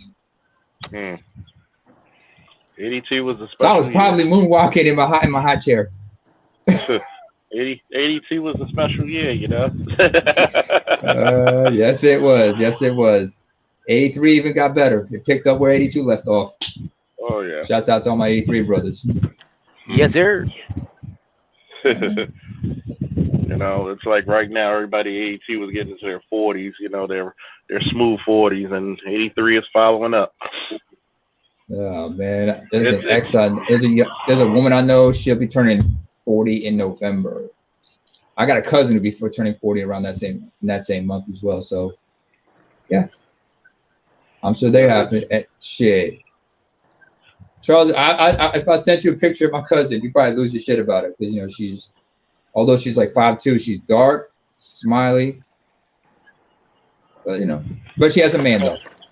Tell her Faulkner man said hello. But yeah, her dude's white though. Apparently, he's like about 6'4", funny as hell, but a good sense of humor. I'm gonna tell you this: a lot of women, regardless of what skin tone, will find whatever they want attractive. There's some black women out there who are genuinely not attracted to white men, and they don't give two fucks about white guys. Or genuinely attracted to black men. Why aren't they being bigged up? We do big them up, but how come they aren't being able to have the support needed to stand up to all the rest of the heifers? Well, because women can be a lot more cruel than men, and women live and die by the hive. Notice when Jessica X yesterday played the video when she was on Cherry's panel, everybody just ganged up on her with a bunch of hearsay shit about Kevin Samuels. And fuck you, Bomb Cherry, too, by the way. Don't worry, I've said that personally to her on BGS's panels before, and Angry Man. So when Bomb Cherry tried to make comments about him and other women, and this is a lady who basically sold, homemade porn and shit. And it's always these sexual deviant motherfuckers who always got an issue with somebody with some structure. And it was funny. It's funny how she gonna play moral police, but motherfucker, weren't you selling fucking sex videos? Hypocrisy than a motherfucker. But then again, ends justify the means. What happens yesterday remains yesterday. It's irrelevant as far as I'm concerned. Very much. Oh wait, I forgot. Aren't you supposed to cue the Thundercat meme when you ask certain questions? certain ones. Yeah. He said bum cherry. Shit, because I'm getting to this point where if you're gonna talk about Kevin Samuels, who died a millionaire, you sure as shit gonna talk about my ass. You sure as shit gonna talk about Terrell, who got about 3 or 4 businesses up and running simultaneously. They're gonna talk about you. Huh? Sure as hell not gonna be talking about some of your other buddies, because you don't want that heat. You don't want that smoke, because they will bring the fire. Mm-hmm. I mean, just to answer your question, Shane Vicious, I don't even know. Like every time we ask to see the man, this motherfucker, I guess she got a blow up doll in the closet or something, and that's her husband. I don't know. Because I don't want to know. Well, it's like that Ron Fest. It's like what Ron Fest said in the song. He probably has to sit in a chair just because he can't stand you. Always got to be seated because he can't stand you. That's basically how it goes. I mean, that's why Eddie Griffin once said, if you're in a relationship with a woman's like, leave. Leave. That bitch is killing you. Stress kills. Did you already address that Vivica Fox comment? Go ahead. I want to hear what you got to say about it. I don't even understand why someone like her would entertain Kevin Samuels or be offended at 60 years old with no children. You're not even nowhere near in the realm of who he's talking about. Your time has passed. She was past the danger zone. If you slice her life in half, she still would be past the danger zone. Why does she She's feel trying the to be need relevant. comment? She's trying to be relevant. Yeah, but any of the people that just listen to clips, why are they so offended? Like I just never get it. It's not about being offended. It's not about offense, T. It's all about you trying to you're trying to create like some kind of buzz for yourself off of that shit, I mean, I remember it was like you have like when some people, like somebody dies and everybody says R.I.P. this and that, and then they try to do a shameless plug and shit like that. I hear somebody that dies, I shut the fuck up because I don't want to. I stay away from that mess. I'm gonna tell you what about that. Like you said, she's pretty much 60. Right. You could pass your prime at least 20 years or more. And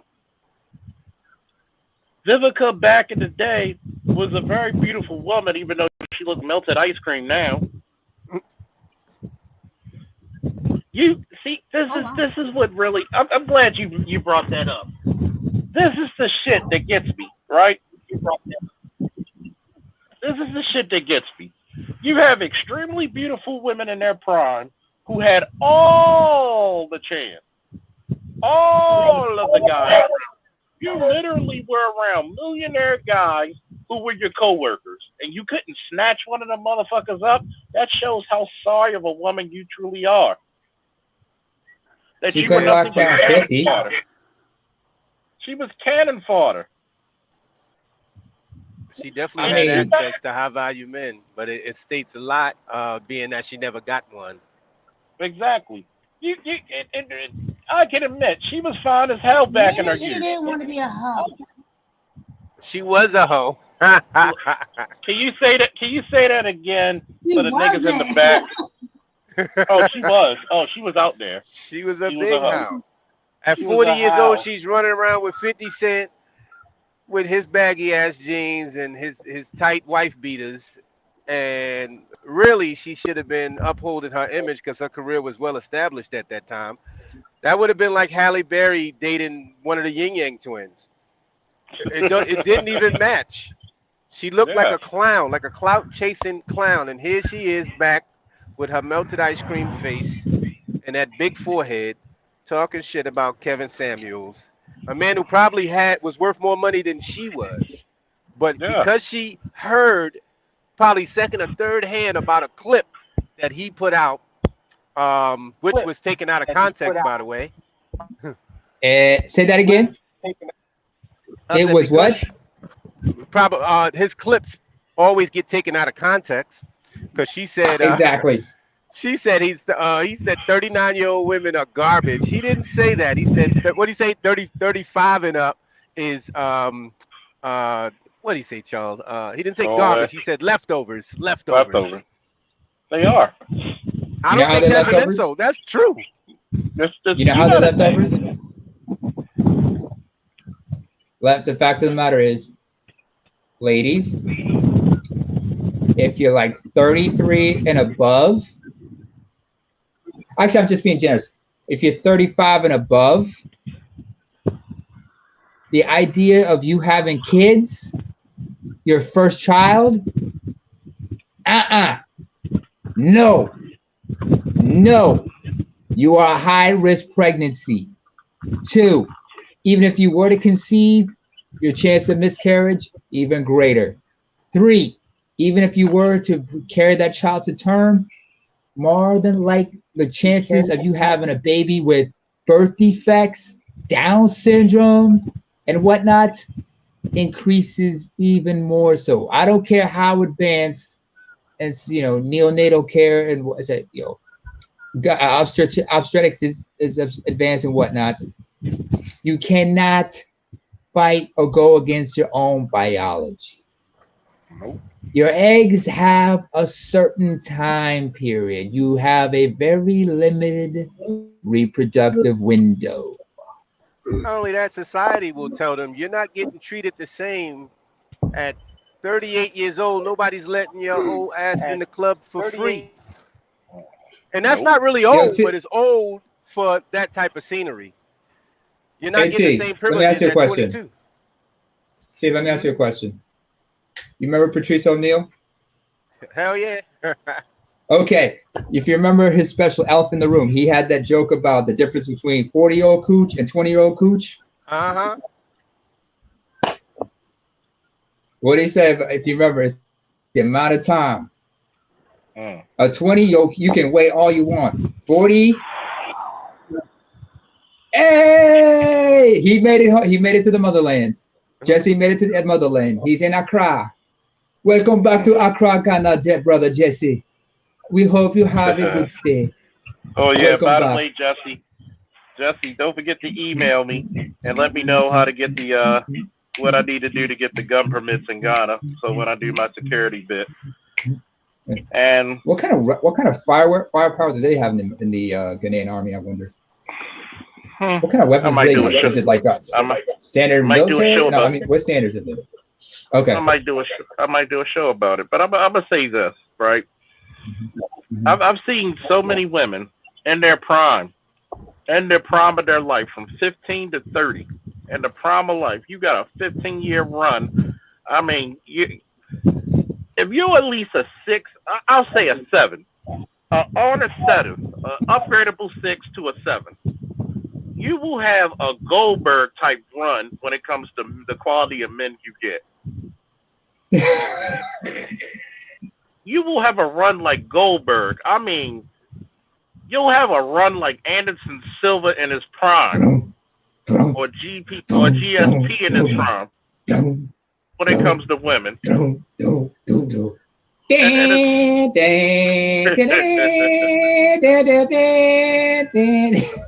pretty much.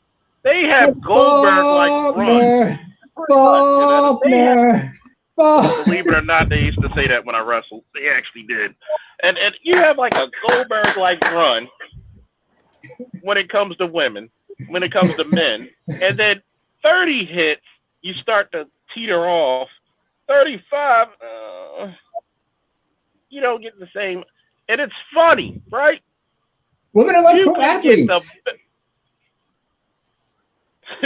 To sum it up, no. 28-0. Oh, this thing. Oh man. But like you said, it's like Patrice said, women are like pro athletes. I mean, certain women. Let me tell you something, Charles. It's not just black women. If we talked about women of all races, some of them, some races, I can tell you, they don't age that well. Latinas, for example, from 30 onwards, Indian women, when they hit that menopause, it's like a tsunami. But ain't Arab that funny? women, I've seen this shit. They still wind up married, though. Ain't that funny? There's but so much you could do with looks. But once the looks start to go, you need to show something as far as character. And in the black community, it's like, take me as I am. I'm gonna be me to the day I die. And you wonder why you're not married. Yeah. Nobody wants it's sad to deal with that. Go ahead. I'm sorry. A 40-year-old, a 20-year-old mentality. Exactly. And then here's the worst part, right? Black women. The childish shit, not childlike. Black women genetically, if they worked out, their bodies stay fit for goddamn ever. Oh, you good. If they work out. But no. If you say, hey, babe, you look good if you work out. Nope, that's an insult. That means she's getting fat. I swear to God, I've learned this one thing about black women. Say the opposite and she'll actually do what you want her to do. Hey, babe, don't work out. Keep eating. I'm going to go work out. Thank you. Thank you. Reverse psychology. Yeah. In fact, you know what, Charles? There's an acquaintance of my younger brother up here. They're originally from the Gambia, but they migrated to Norway when they were young. Now, one of them, she's like a 6 or 7. She's got an older sister around the same age, who's like around the same range. The younger sister, she had like these like chin length dreadlocks, really thin, everything. But she shaved her head in solidarity with her older sister, who was going through breast cancer, and thank God for her, she survived. But this woman looks still looks just as beautiful as she did with or without her hair.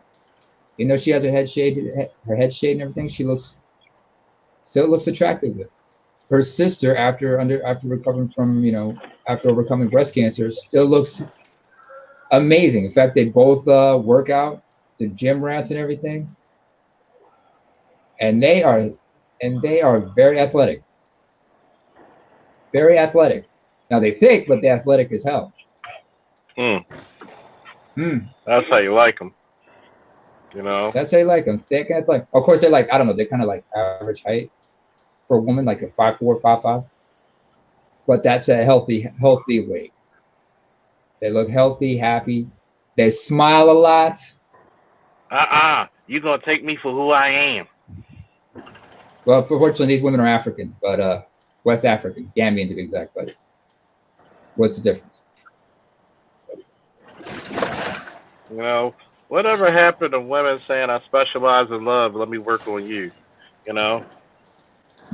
Well, I think they're getting their markets mixed up, which was some of Kevin Samuel's message when he had the big girls, Big Shirley, talking about somebody like it. Yeah, you're right. Men will have sex with animals.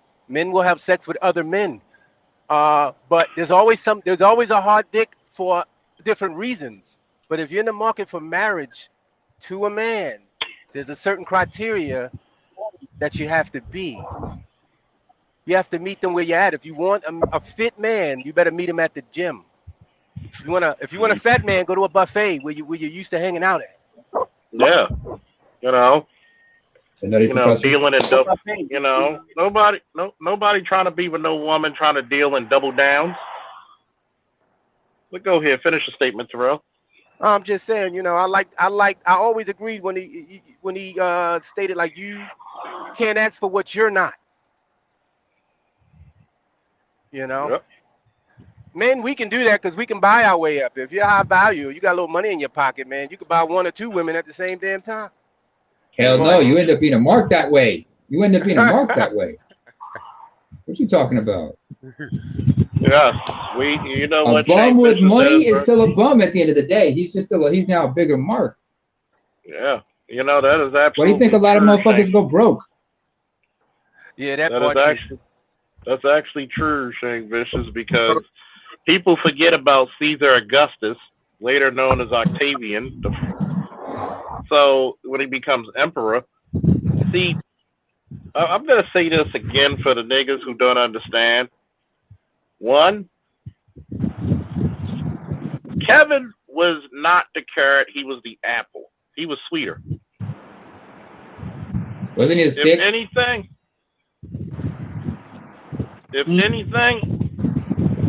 he was actually trying to give it to you sweeter.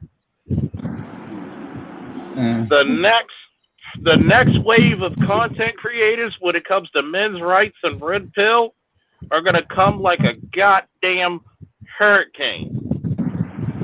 They're gonna land like a goddamn Patriot missile on your ass.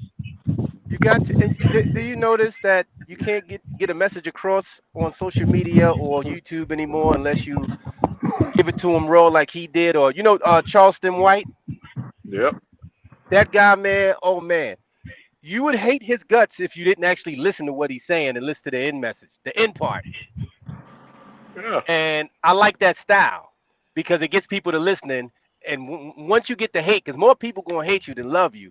But the people like me who actually listen to the end of the conversation know what he means, and he brings it all back together like, this is a character. This is my message right here. You're not listening to the message. You're listening to that one statement that you didn't like. But I had to say it that way so you can so I can get your ears. Okay, so it's controversy and shit. You want to know something real funny right now, though? All the chicks that's fucking laughing, trying to celebrate. Guaranteed that half of them still miss him and shit. But they feel like they have to follow the sisterhood and shit like that and everything. And that's so funny with them. Like, like, number one, y'all thinking they celebrating so much, but that most of y'all was watching, supporting KS like crazy, man. And it's like, we didn't force y'all to watch him like that. We forced y'all to donate to him. And y'all feel like you got a victory? Like, come on, man. Like, he telling the truth about most of y'all, man. Like, these chicks, man. Like, damn. And the funny Excuse me, Charles. Yeah. Wait. Oh, go ahead, Mel. Oh, sorry. Like I said, funny. They're in 3 different situations right now. They go off and laugh, but most of them still single as hell, or they being ran through, or they realize they with the men that they never really wanted. They actually really settling. And if they had kids with that man, deep down inside, they feel disgusted and shit. Got a breeder with a man I really didn't want. And like that. Anyway, they told them the truth about all of them, no types. So it's like, like they were saying, God don't like ugly, and these chicks are showing their ugly face. But I'm gonna say this. I guess a lot of those women who used to shit on Kevin Samuels are like Tommy Lee Jones' portrayal of Harvey Two-Face in Batman Forever. The way he'd be crying foul every time he couldn't kill the Batman. Oh yeah. Like if you remember, he tried to kill. Like, what was that one scene where they thought they used propane and took him out? Yeah. And then he's like, Why can't you just die? Exactly. Like,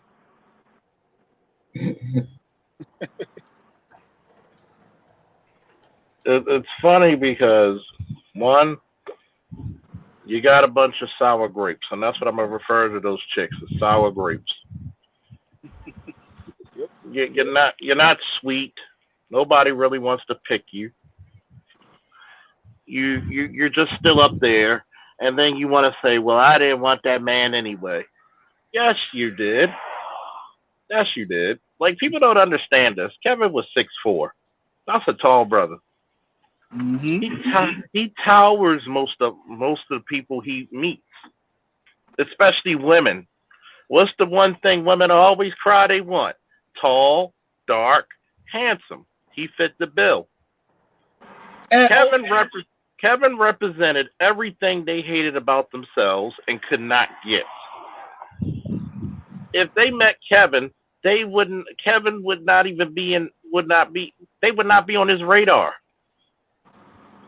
That's why they hate him, because he represents everything they could not get. Well, but go ahead. Oh, sorry. Go ahead, T. Go ahead.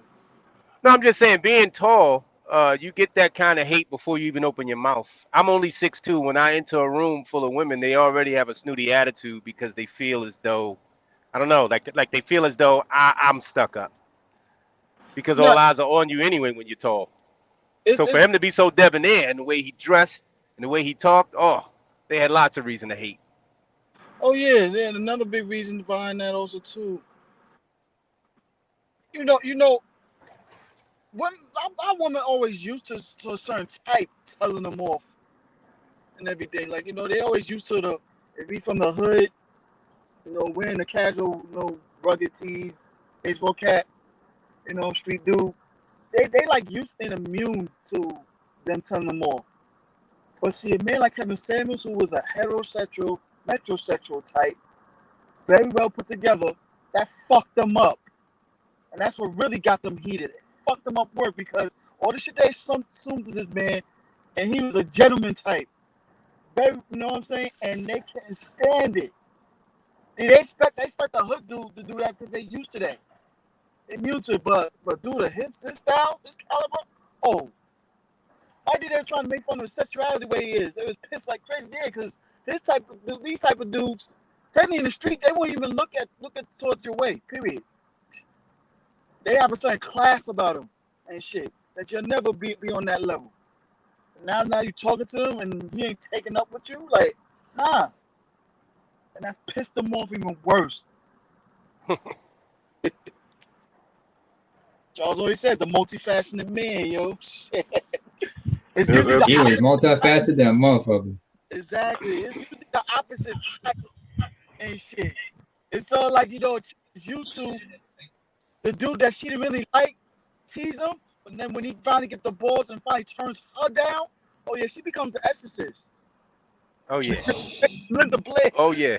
I've never had problems with women in my life until I turned them down or rejected them or dumped them. Exactly, because that's the only time I had problems.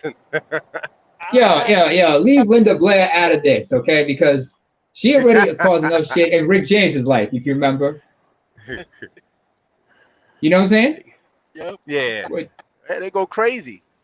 They supposed to dump you, or they supposed to be done with you when they done. You ain't supposed to dump them. Shit. I mean, think about the whole thing about him being gay. Women don't want to admit that a guy didn't find them attractive, so they gotta say, "Oh no, he's probably gay, or he probably this, that, and third. Probably he's cheating or something like that." Because it's like that song by Maya. It's all about me, and they want you to be Cisco. Yep. And you know what's so funny though? Some shit, the one that they keep assuming that is gay never really be gay. But the one they don't expect to be gay is. I'll be honest with you. I'm gonna level with y'all about something. I've had a couple white people. I've had white people assume I was gay. Just because I'm like open and honest about myself. I'm not insecure because they have this misconception about black men and sexuality. I'm like, And because I'm well versed about what the shit I know, because I've had to learn about, you know, STDs and everything as a kid for my own safety. Like, how the fuck you know this shit? Because I'm not tied down. I'm not ADOS. Okay, I'm African, but I'm not tied down by whatever stereotypes you guys have of us. Mm-hmm. We're not all homophobes. And though I don't have a problem with gay people, don't assume I'm gay. Some people had the misconception I was gay. And I was like, oh, no, just, are you bi? No. Just me. So people think that and some people thought I was until, you know, they noticed I was with somebody. I thought, dude, I've heard some people give me a backhanded comment like that. Like, oh, I thought you was gay. I said, and I thought you was a man. Whoa. You know? I mean, that's the thing. That's the thing about the thing about that. If you turn down a chick, sometimes they look at you and go like, what are you, gay? Sometimes you just gotta look at them and like, no more than you're a man. Exactly.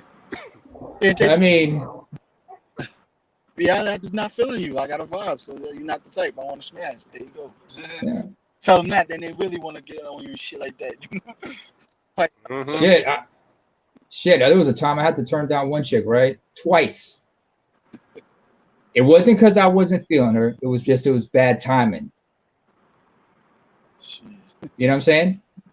Wasn't the right time. Definitely the wrong. It was not the right time. Definitely not the right place. So I remember the chick I met, like, I kid you mind, like when I saw her, she looked different, like, you know, especially had a coat on. And then when I saw profile pictures, we was gonna smash that night, but I saw profile pictures. And I'm like, this chick is too big. And that image, like, and it caught me off guard because I was coming from on my way home. No. From work. It's on Friday, so you know I'm like trying to rush, and it's like I just met her. She was cute in the face, but that body like threw me off. I was like, damn, your body looked like that when I saw you live, but I guess I saw you with a coat on, so you know, deception. So I changed my mind. Wait, was the stomach bigger than the ass? Yep. Booty do. Oh, ooh, damn. Not the booty do. Not the booty do. Your gut sticks up more than your booty do. Oh, god damn. I was like, yo, I changed my mind. Like, yo, where are you, man? I just want to smash you. What are you, gay or something? Like, see.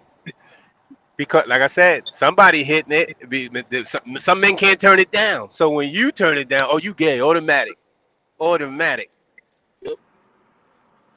Yep. When I was younger, going through puberty, you know, aggressive females was a turnoff to me. Because back when I was growing up, kids wasn't too fast. We wasn't having sex at 14, 15 back then. Now they are. They're already on their third child. But back when I was 14, 15. Third child? I run into a aggressive girl. Yeah. I don't want to know. But, you know, when I was at that age, it's like, yo, if a girl come up to me, I remember I had a girl, yo, I want to suck your penis. Mind you, I had never had that done, never had sex. I was about 14. I shied away. I was intimidated. She's like, oh, you must be gay. All right, you must be a whore. Like, everybody's not going to jump on you just because you got a twat. Like, that's come on now. Oh, here's a scary thought.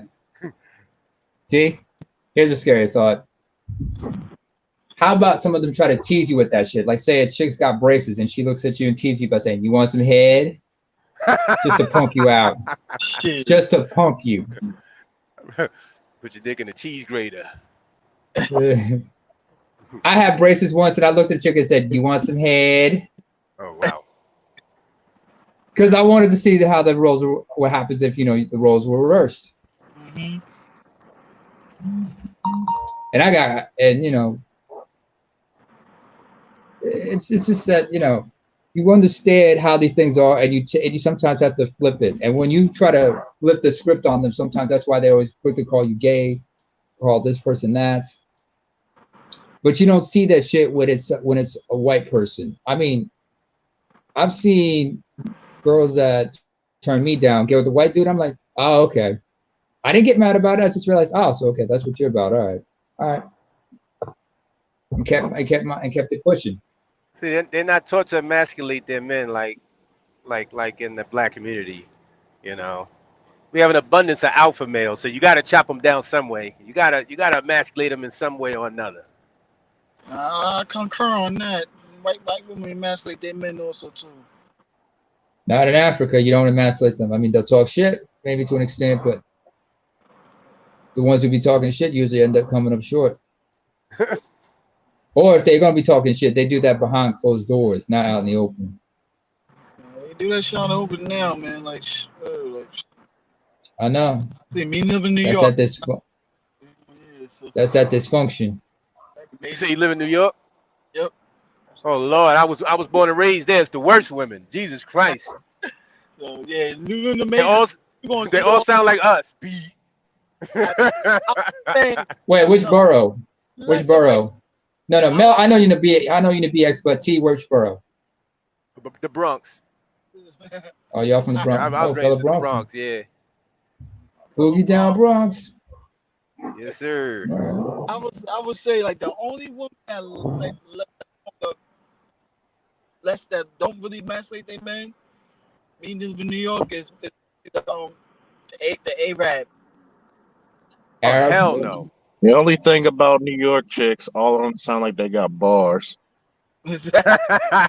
Remy Ma chicks. Yeah. Like, what's up, son? You trying to get this pussy or what, son? Dead ass. I'm trying to get that dick. Son. So, like, God damn, like, I'm bang this out for real, son. I can't wait. Like you can't, like, she doesn't even moan. She be like, come on, son, a bit more. Oh my goodness. I'm half black. The Vacuum should start taking a closer look at who owned all the. That's like the last chick I smashed. Wait a minute, didn't I vote this person? Who? No, you talking this about last person. All right. See, should I leave him be?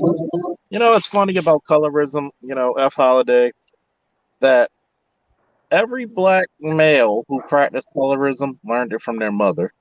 Mm-hmm. Because they will always notice your father don't give a fuck who you date. As long as you don't bring anybody too fat or too ugly, then your father talk about you. But like fathers don't give a fuck because shit. My brother, myself, and my sister, we're different shades. So he didn't give a fuck. But I noticed the women always, if you hear, I had to tell a woman this. If you hear a man talk about colorism, guess where that source came from? Either his mother or grandmother. Mm-hmm. So we don't care, like shit. We black men don't have standards. We're trying to get. Kevin's mission was to give black men standards. Exactly. And here's the comical part about it. Women will be more colorist than anybody. AKAs anybody? The light versus the dark. Who remembers the movie School Days by Spike Lee? Ooh. The Jigaboo versus the wannabes. I mean, let me ask y'all something. The gamma rays. Let me ask y'all something. Giancarlo Esposito versus Lawrence Fishburne. Mm-hmm. And the funny thing about Giancarlo Esposito is he's half black half the time. Born in Denmark. But that motherfucker was a bad motherfucker, especially as Gus in Breaking Bad. But anyway. He's like black and here's my question. Yeah, no, he's black and Italian. Oh, his father was Italian. Okay. Yeah, Giancarlo. Giancarlo. That means Juan Carlos in Italian. Nah, I'm anyway. Spanish too. Yeah, Juan Carlos. If he was Spanish, it was Juan Carlos, but it's Giancarlos. Johnny is Italian for John. Anyway, I asked this last night when we were doing the stream for Snowman. I hope he's doing okay. Do anybody understand the historical context of colorism, where it comes from? Because I'm not gonna bullshit y'all. I mean, in parts of Africa, they do have that thing about colorism. Colorism has a lot of it has its origins in slavery. Oh yeah, we definitely know that part. Well, where I come from, yes. I mean, because tradition, the darker you were, the higher the price. Nobody's looking for no light-skinned motherfuckers to kidnap and then put in shackles. I'm not bullshitting. I mean, T. We know the West. T, I don't know. The head, yeah. Yeah, but I'm on. Well, I'm from the. Yeah, I know. I'm from the East, yo, because I'm from the East side, and they did practice colorism, and a lot of, if you look at a lot of black Arabs, black Turks, black Persians, black folks in Iran who are descended from slaves. A lot of them are dark as hell because their ancestors were mostly dark-skinned people. They weren't looking for light-skinned motherfuckers. That's why they prized us if you were born light-skinned at the time in certain tribes, because they said, "Oh, thank God he's lighter," because if he were darker, he would have been kidnapped or something like that. In certain cultures. Shit, in America they give you back. Yeah. Yeah. I mean, my dad's dark, my mom's light, and I'm somewhere in between. In fact, I'm about around the same shade as T. Or at least similar. My family's the reverse of that. We all dark with quote unquote good hair. So whenever we dated light skinned girls, my grandmother goes, "Oh, watch that one. She thinks she more than herself." But her stereotype was light skinned people got attitude problems and are stuck up. Oh, I'm sure. Yeah. I'm sure. And the funny thing I noticed is, like, you ever notice, like, when it comes to like interracial dating, white dudes usually get with the darkest ones. Oh yeah. But I've seen many will get with light-skinned chicks. Oh yeah, the particular type. Still a particular type. Certain dark-skinned girls from certain parts of the world, certain parts of Africa, or certain parts of the Caribbean. Especially they have the light type body, like runway model types. Uh-huh. That's why it's funny that you see, what I'm saying, most black women keep out the best to try to promote it so hard, but only a small percentage of few is going to get wiped up, and it depends on what type of dude. Shoot, a Brad Pitt type, he's gonna wipe up a woman that's got the size of what's that chick that was in Black Panther? I can't pronounce her name. Lupita Nyong'o? Yeah. Type he's gonna be dating, yeah. Like she got that model type body and stuff like that. Yeah, cute. She's a Luo. Yeah. She's from Kenya. She's from the Luo people. That's a Nilotic group in Kenya. Okay. Nilo-Saharan. What's her name? Who played Maishon from The Walking Dead? Daria Gurira. She's Zimbabwean. Okay. Yeah, they gonna date. You see how she looks, okay, with her shaved head. Exactly. So bottom Brad and well, but yeah, you see which fucking moon cow that damn chick from Lizzo. No, that chick from The Real with the broke chef. Oh, okay. It's got a damn name. Oh, Lonnie Love? Yeah, Lonnie the damn Moon Cow Love, man. Have you seen? Do you remember? You seen the picture of her with her man, that white guy? You see how? I don't know what's going on with them recently and shit, but it's gonna really show you. No, you ever say? No. That's not what I'm saying. That's not what I'm saying, Mel. Do you notice how she looks when she's with? If you've seen pictures of her with her white husband, you see the look on her face. She ain't smiling, is she? She's not smiling. Probably paid him to be there. Yeah, it looks to show off. I got a cousin, like I said earlier, who's with. Go ahead, Mel.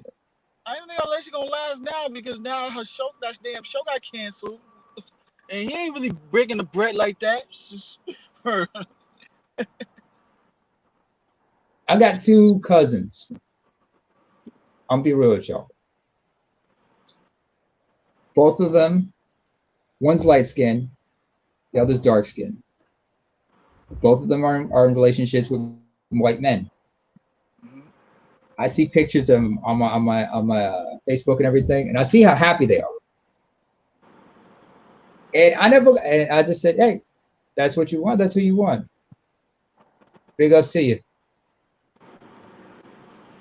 I see, but when they smiling with them, it's genuine.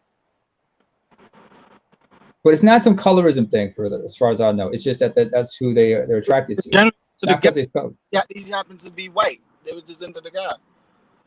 Yeah, they're into the guy. He just happened to be white because the dark-skinned one, she had been in a relationship with black men. Mm-hmm. And she was just as happy in those relationships. Yeah, that's why that's like, yo, that just be killing me. Like, yo, there's a difference between a swirler and an interracial dater. Like, interracial daters don't. Well, here's the thing. I forget. Like I said, I'm African. They're African like myself. You know. So so you know, there's that little exotic kind of thing, fixation sometimes. Yeah. But even still, like, you know, they still don't focus on that. People that try to know what I'm saying, try to bash him and so much. So they try to, see, blood means shit. That's why I got this. Like, you know, they ain't worrying about their own race like that. Period. They just finally found love and that's it. Like, they just happen to be another. Yeah. Well, I mean, you know, attention so damn much. I'm like, do you think it's less work to date outside your race? Like once you're in a relationship? Oh, it's more. It's more work when you think about it. I've been in a couple of myself, and because of culture. I mean, for me, it was not as hard but you got to work with certain like family members on either side. They might say some things, and sometimes you gotta kind of pull them aside. Sometimes, other times, I mentioned this a couple of times. I mean, like my brother and I was in because I'm from Eritrea, first of all. I'm not sure if you know that. And up here, I'm from Eritrea or Eritrea, some people say. Okay. That's East Africa, right next to Ethiopia. Got you. All right. Wait, you remember Nipsey Hussle or Tiffany Haddish? Yeah. Yeah. Yep. Where are they from? Or Ella Thomas. That's a good reference right there.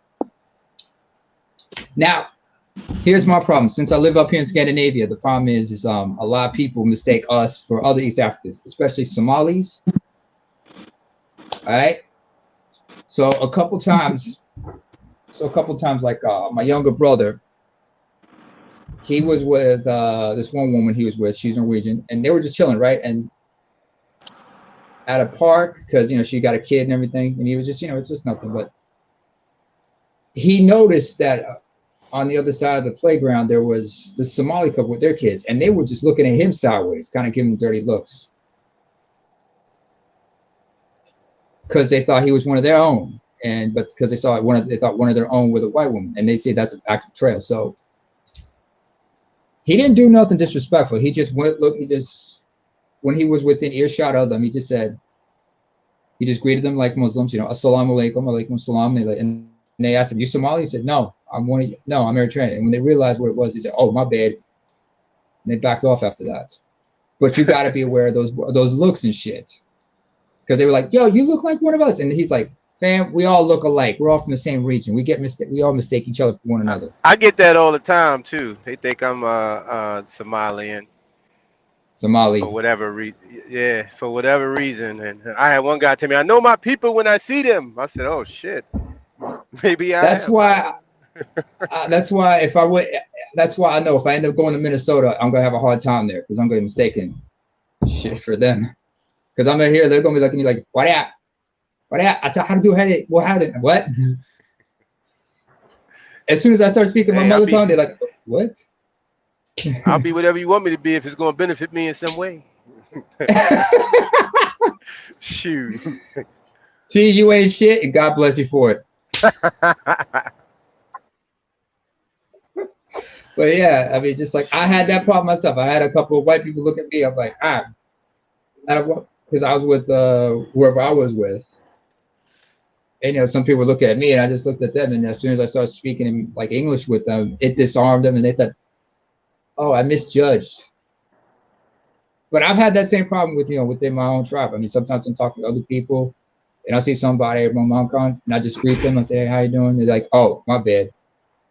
You greet them kindly, they back off.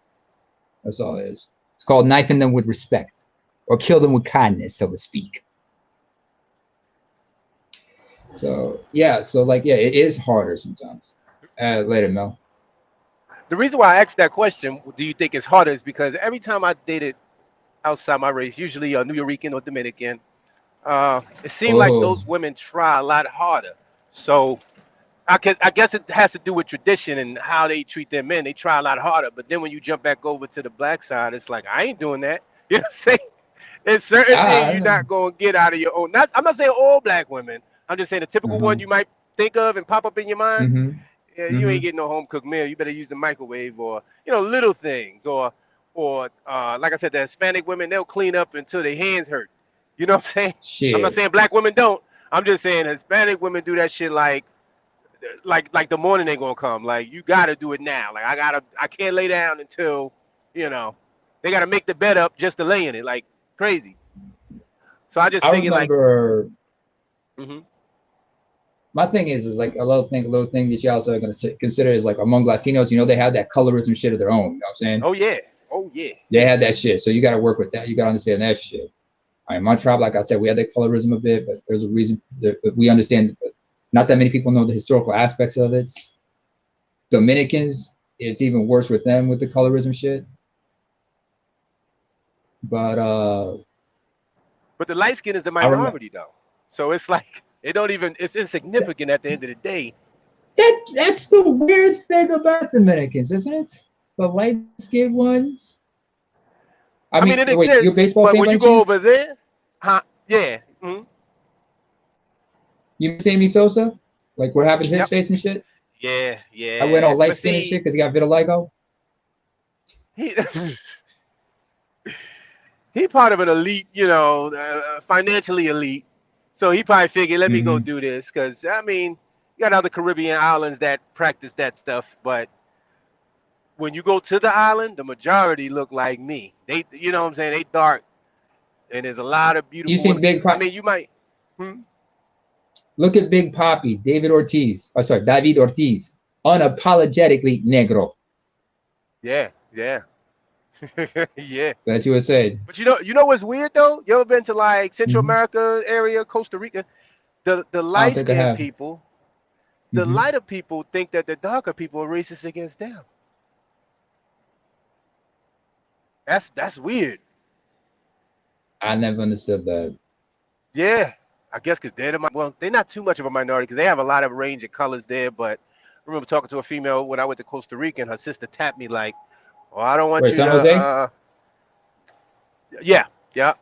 She's like, "I don't Yeah, want that's you the to treat my capital. sister a certain way because she's light skinned." And I said, "What?" I had to educate her on how Americans are. I said, "Shoot, she's a delicacy back home." Did you just ask her what the fuck you talking about? Did you ask her what she talking about? What do you mean?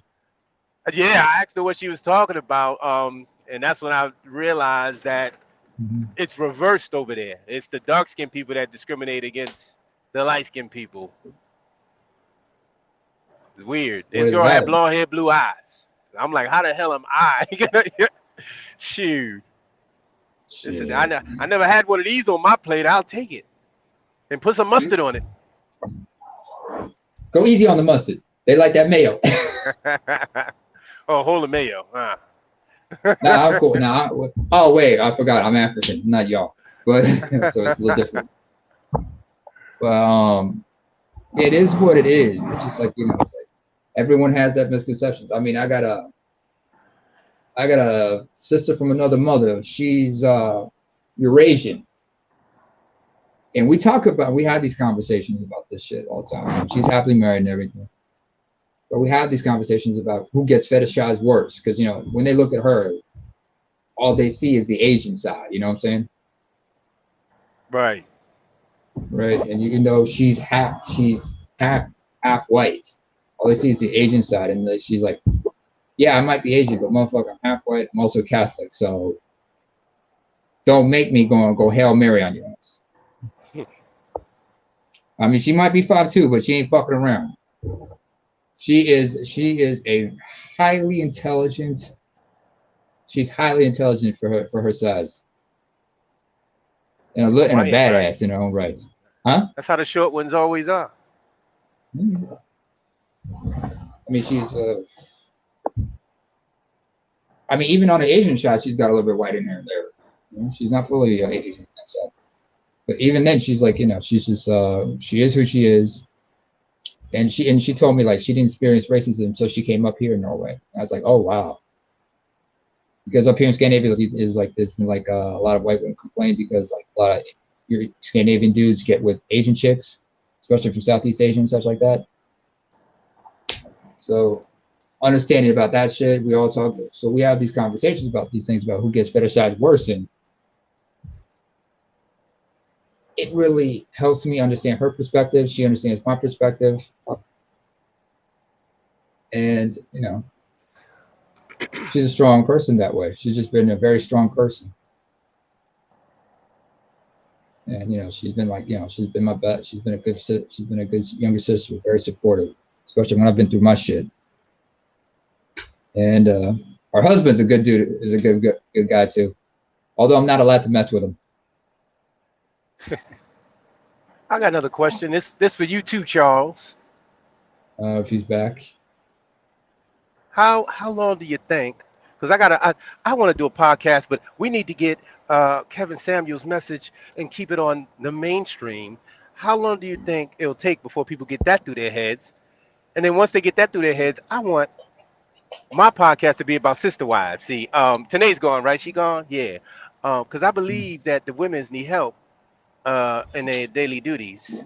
What y'all think about that? Sister wives? We're talking about polygamy here. Polygyny to be exact. Polygamy, there's two forms. There's two forms, polyandry and polygamy.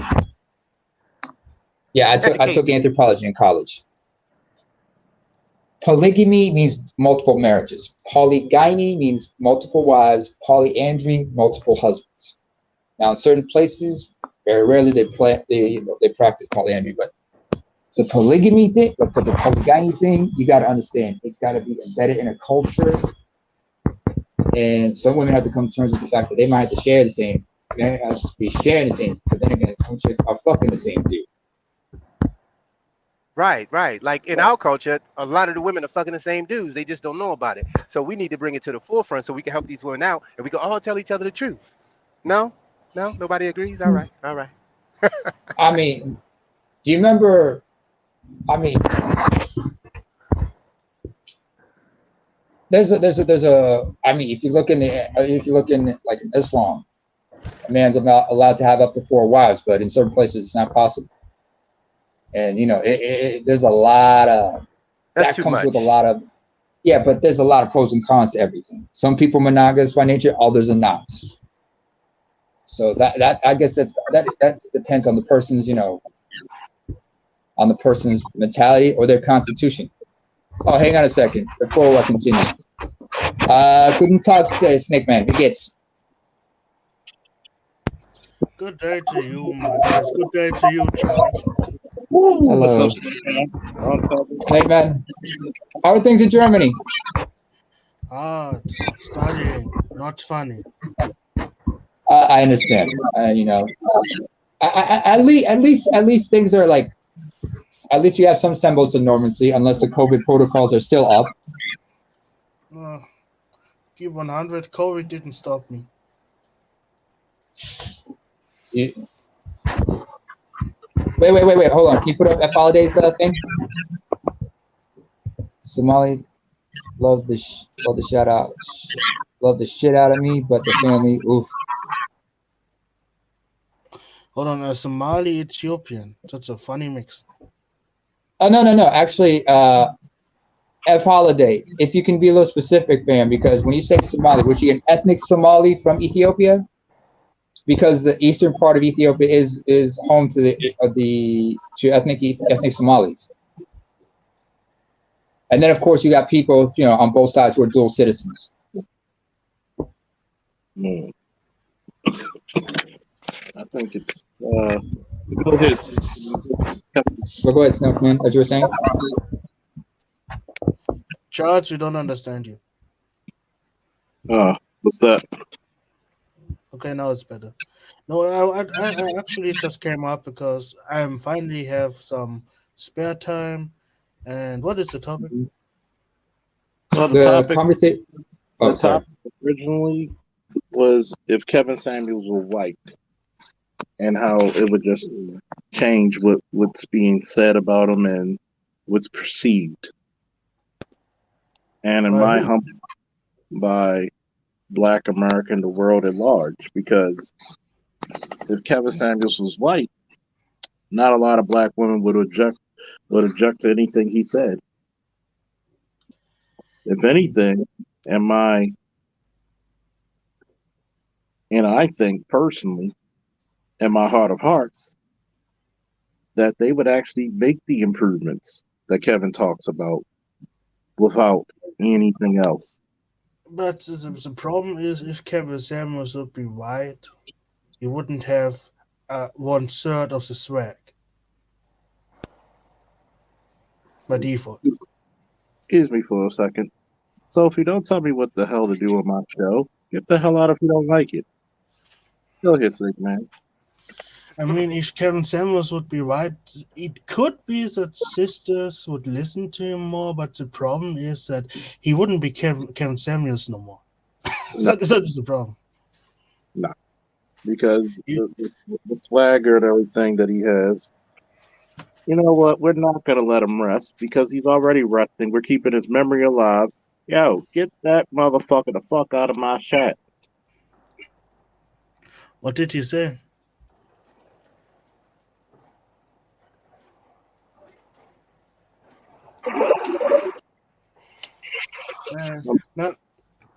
Yeah, but is it really such a big problem that the sisters really believe a white guy more than a black guy? Of course. That is insane. Of course. Excuse me, Snake Man. I have a question for you. You're from Nigeria, correct? You're from the Southeast. Yep. Okay. Among your people, what do you think would happen if, say, one of your sisters or one of your female cousins or female relatives brought home a white man?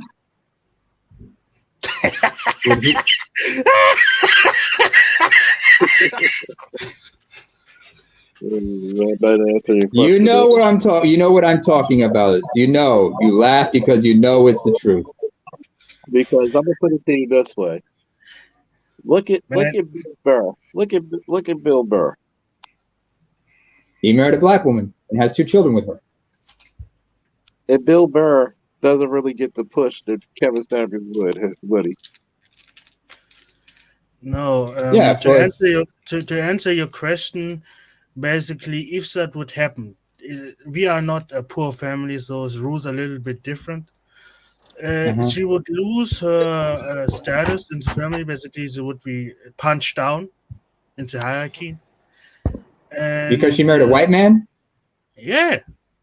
Because most of the time they bring home broke white men. Ah. Yeah, because white men we see at best middle class. I want to let you know. I want to say this thing, man. That's the same type of white man you see a lot of these black chicks get with in America. Yeah, and that is the reason why we say if you do that, and most of the time it is a broke white man, the janitor white man. Say I'm nearly homeless white man, where the women must feed him through. You get punched down. Your hierarchy is lower in the family. Especially considering that many black women and many African women in Europe, they have to compete, not with just white women, but Eastern Europe. When they're in the western part of Europe, not only do they compete with local black women in some cases, but Eastern European, Asian women, and they find themselves usually at the bottom, unless they somehow get one by chance, or maybe it's an older white man who's well off, but he's retired or something. So the problem too is that most of the times they will not return back to the continent of our Blackistan, because the problem is because we are a patriarchy, we will test the man, and most white men are too soft. You know how it is in my culture? Would you like to know how it is in my culture? What is in your culture? Now, if one of the women in my tribe were to marry a white man, would it be happen to her? I have no idea. I could think about it, but I'll let you say it to me. Because we're not only, first of all, we are a patriarchal society, but we are a bilineal family, which means as much as I belong to my father's line, I also have to belong to my mother's line. So I inherited from both sides. But the thing is, if say like my sister were married to a white man, because given the cultural context, she belongs to him, and whatever children she has with him belong to him technically. Oh, that's not true. That's not true. But they belong to us as well. Hold on. But they do belong to us in a sense. But they don't necessarily. But no, she technically her and her family. That's his wife and that's his burden. So we're like, so what? She married. It's not. We worry sometimes, but not really. Unless in some cases, if you do marry a white man, the family realizes they can use that white man for other things, like say a visa. That's one thing in some cases, but it varies from it depends on the circumstances. Yeah, but and the problem is in Nigeria, it's very about. The problem is the family is first. True. And the problem is, and that is the reason why you would be surprised in Nigeria, white men are not really seen as a very high commodity. As a marriage, it's something different for business, but as a marriage opportunity, most of the time it's a net negative to the family. It's a net negative. I say it how it is. And most of the men down there, most of the fathers accepted. Okay, she married a white man. She's basically lost to us. All the investment gone. Unless that white man's useful to them in some way or another. Yeah, but the problem is was that he must pass multiple tests, and they are not known to do that. Like you must literally go to Africa and present yourself in front of the family heads. That happens very rarely.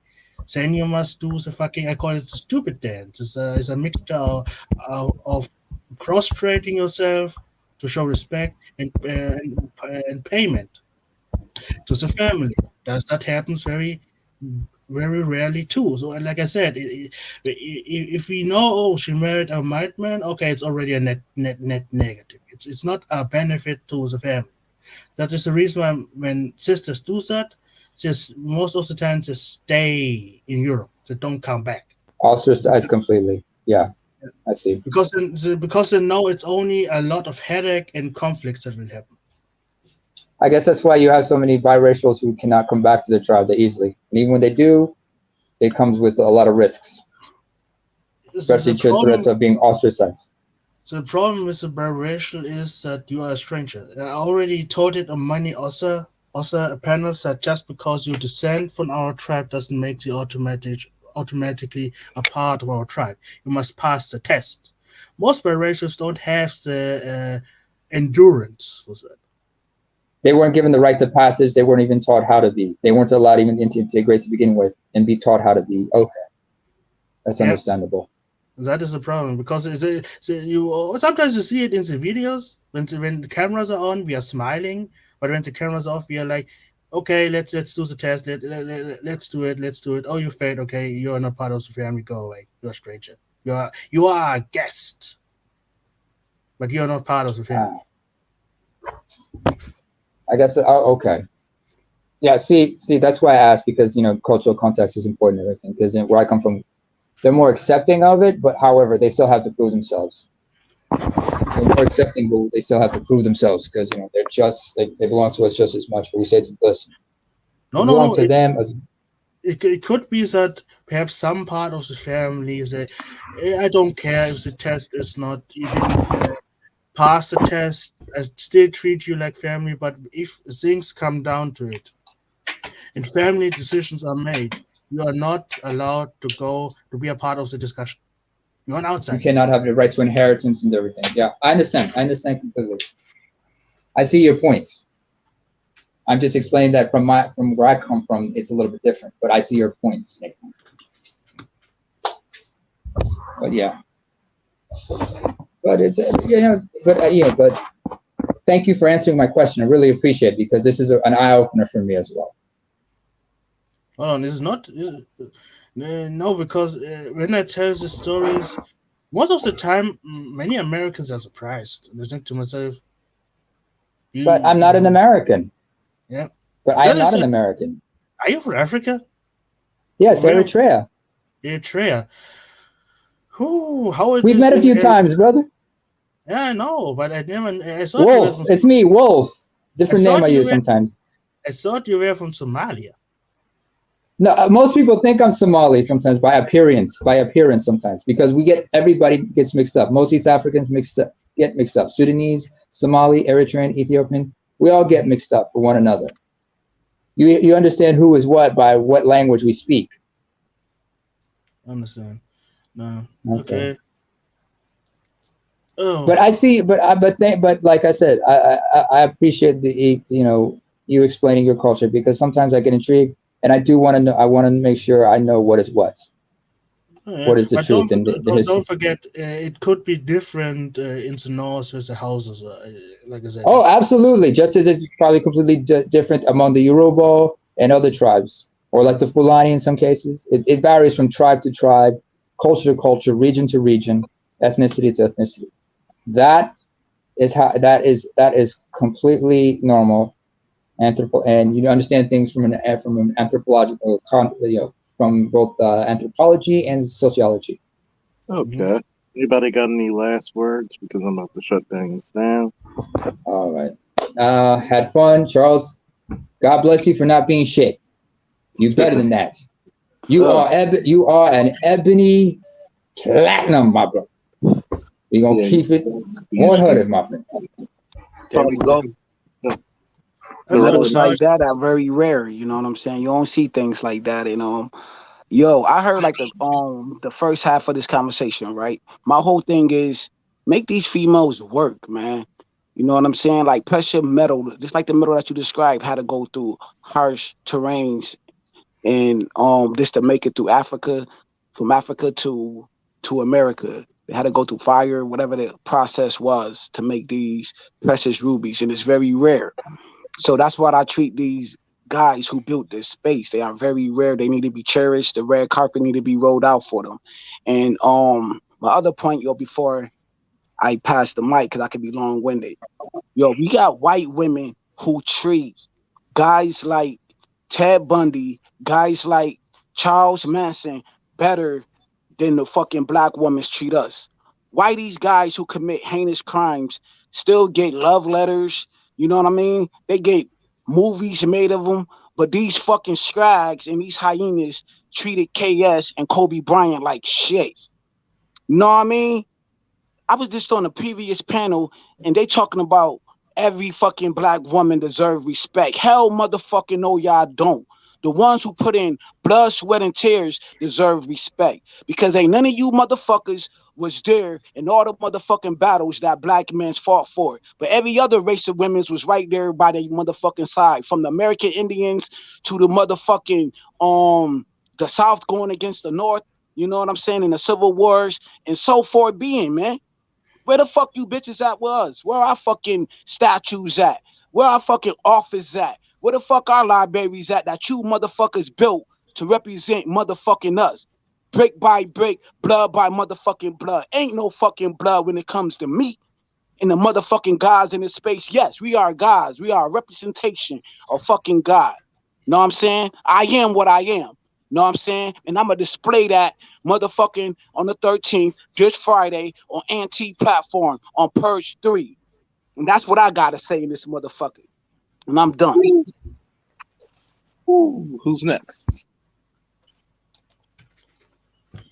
Yeah, I would say keep Kevin Samuel's legacy alive here into space. He was a very good man, a very influential man. And when it comes to the question of loyalty, I only can say an old proverb. Women were created by the gods to test man for eternity. That is my last words. Amen. Amen. Thank you all for listening. Till next time. Woo! Woo! Ooh, I love you, yeah. brothers, and I love y'all. I You love heard me? y'all. We love you too, fam. Peace Peace. out.